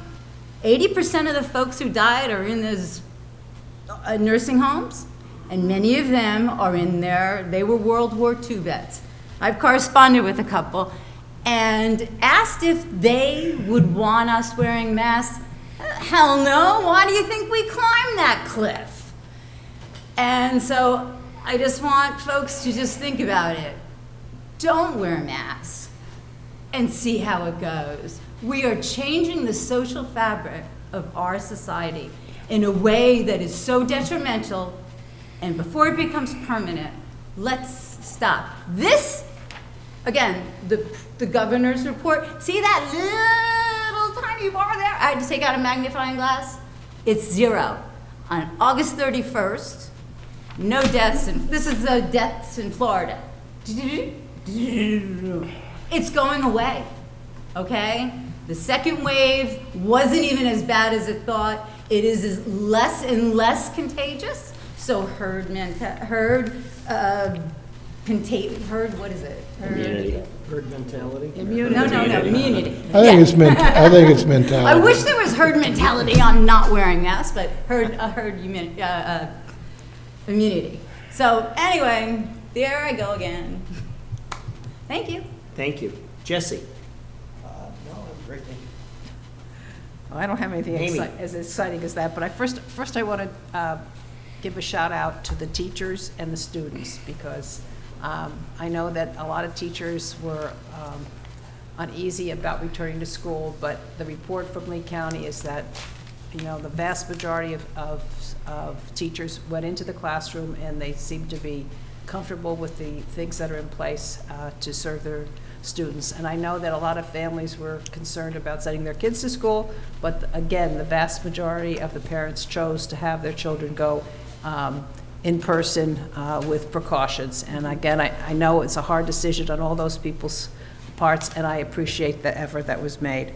I do want to just briefly reiterate that I did attend the Veterans Committee meeting, and there are plans for quite a, I think, a moving event for 9/11, and there is a flyer that is being developed, and it will be distributed, and I would hope that we would distribute it to our home communities, and we get people to, these towers of light will be going for 24 hours, so no one has to be out of their car. They could just drive it by the car, and there's not going to, you know, there's not a specific time when they're going to need to be down there, so we don't have the issue of congregation or any of this concern that we have about the virus. And then there's probably going to be, for Veterans Day, a virtual ceremony which is in place, and one of the things that have been kicked around, but it's not quite, we don't know if we can do it, is to have videos of our own veterans to give their personal histories, and then we would either broadcast them or put them on community TV, do something with the website, or just get it out to people as a record of the contributions that our veterans have made to our country. I did want to report that that Arlene helped me to do an outreach to the Department of Health to get specific health information about Bonita, which is not really available because of the way they report it or they don't collect it. So we've had to put a request for a public information request, so I don't know if I'll ever get the information back, but if I do, I'll share it with you. But I did follow up with what I said I was trying to do. And then I did, with Laura, attend a tour of Lover's Key Discovery Center. I mean, it's just basically the shell there, but it's really an incredibly impressive building. So I think there's going to be as we all know, is going to be even more of a resource there, and their plans for their educational part of it, I think, are outstanding. They do have quite an aggressive capital program that they need to fulfill in order to get that, but I think we could all help to get that information out, and they're going to try to schedule like a Pelican Landing Day or a Bonita Bay Day, so the people from specific communities can go out there once it's under air and everything, and so I think it's going to be exciting. Let me see. I am going to report on the mask project, and which I've been one of the liaisons for a number of gated communities that are doing it. We're probably approaching our goal of 5,000, which is unbelievable, for the short number of weeks that have been working. They've been already distributed to places like Pueblo Bonita and the areas around Rosemary Park. I don't think there'll be a student that has to go to school without a mask or two that hasn't been produced, so I think we can feel good about the effort that's been made there, along with educational information and other supplies, so that's been very successful. I do want to comment on Rabbi Mandy Greenberg giving the presentation. I am very pleased to see him here, and I think it's probably a first for us since I've been on in 2016. Besides the fact that he's in my district, and I went to their opening of their center there, I was really glad to have it. So whoever did the outreach to him, I appreciate that very much. And again, I finally just give my condolences to the family of Mark Weiss, and that we're all saddened by it. No. That's it. Can I add on to her Lover's Key Absolutely. thing? I actually toured the Lover's Key Welcome Center this morning, and I don't know if you guys, this was cool to me, so maybe it's new to you guys.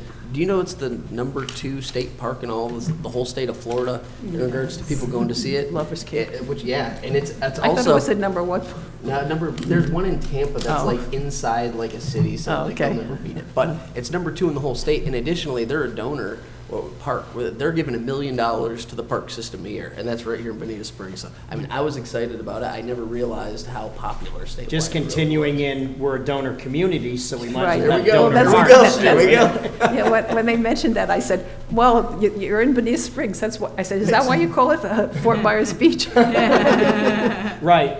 That is a very good point, and I know we had put in with Congressman Rooney's office on changing the mailing address for Lover's Key to Fort Myers Beach. Can we revisit that? We talked about that, and it's my understanding that And I know it takes a long time, however. the district, whoever does state parks for all of Florida is the one that has to put in the request, is what they told us. But we said we're supposed to have a follow-up meeting and talk about things like that. So if anybody has any issues about Lover's Key, just bring it forward, and we're going to set up something with Arlene. And that was one of the things that was on the list. Yeah, absolutely. Previously, your request had gone through the Postmaster General, through the Right. federal government, Yeah. and they had reported back that it's interchangeable. You could use Fort Myers Beach or Bonita Springs for the same zip code. That was the report back, but they were going to continue to pursue it because we explained that was not our concern. We wanted it to just be Bonita Springs. Right, Correct. right. And I don't, boy, I say like I know, but I guess I'm not positive. I know Estero has kind of gone through that as well with their zip codes, the northern zip code. You can write on your letter Estero or Fort Myers with that zip code, and it will get there. And you can write Bonita Springs or Estero with the southernmost zip code, which I think is the southernmost zip code. So I hear what you're saying. And if I need to reach out to the Fort Myers Beach Mayor, Ray Murphy, I'm happy to do so. I don't think he'll take offense, or perhaps he will, but I think, quite frankly, it is part of Bonita Springs. We're very proud of it, and I would like to see that zip code. So whatever we need to do, let's keep doing. And we want the merchandising to say. Maybe that's what I'm getting at. Yeah, maybe. Can I just add that they are looking for donations, and through the end of the year, if you make a donation of $1,000 and then of course more, you can get all sorts of naming rights, but you get free admission to the park for a lifetime. A lifetime. $1,000. You go to the park, and you get your name on the wall. One other thing. Permanently, it's a federal building. One other thing that we kind of briefly discussed, she had brought up to me about 1.5 years ago that we had floated potentially doing a parking deal with them through the city. And I said to them, I love the idea, but just a minute on it, because I want to talk to all of you guys, but number two, I've talked to Brian Hammond. I mean, if you guys remember back during COVID, when Collier closed their beaches, they had commissioners telling people from the East Coast to come up to Bonita, and we voted, Lee County didn't do it.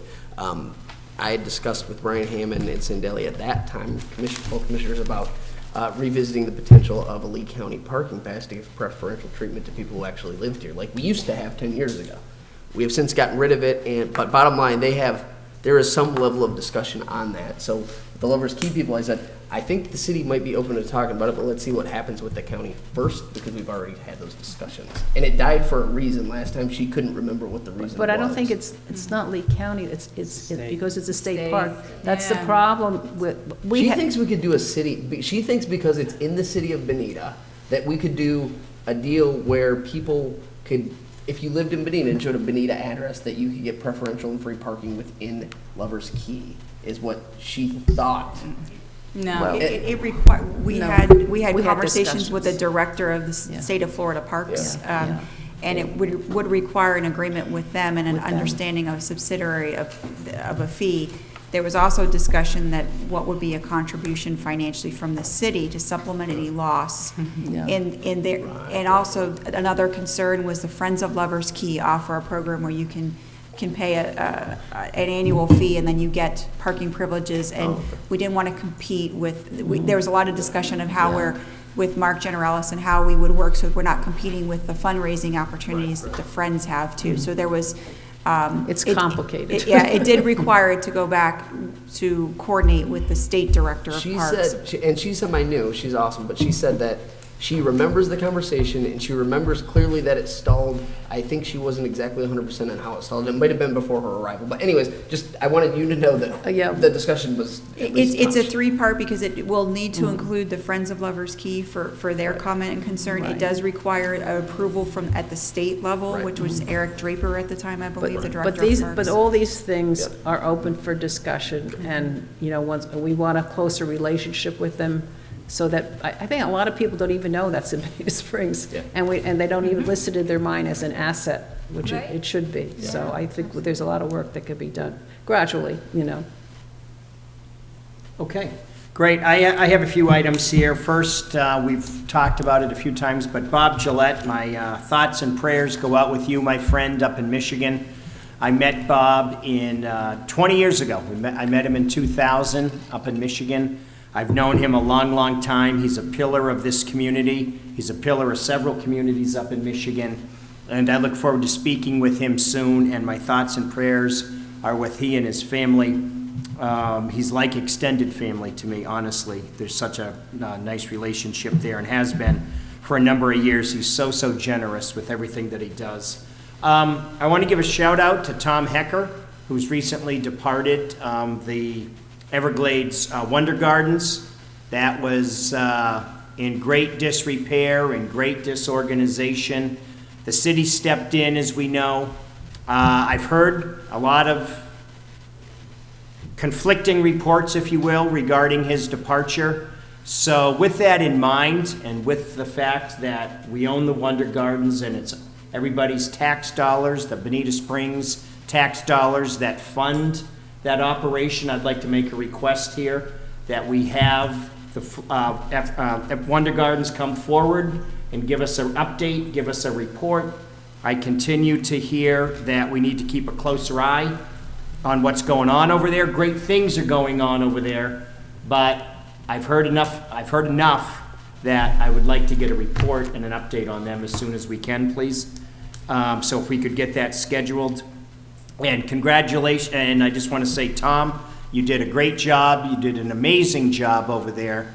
And I'm not quite sure your departure is as everybody's hearing it or as it was reported in the newspaper. If I stand corrected, I guess we'll hear that when we have them in for a discussion on what's going on over there.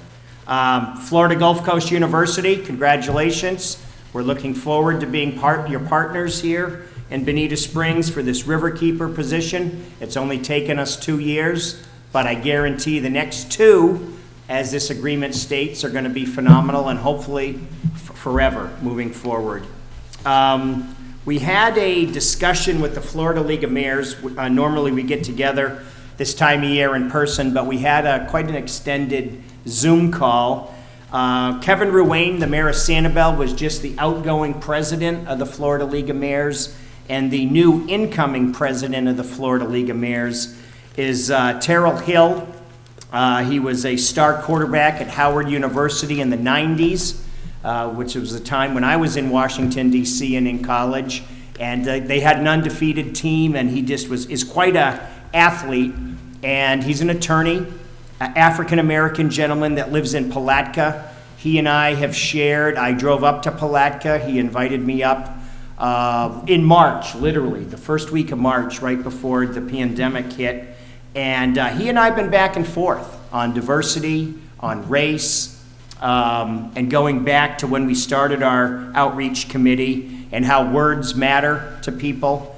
And not to bring up something really for a discussion tonight, but I would like to see and revisit the issue on diversity for our outreach committee.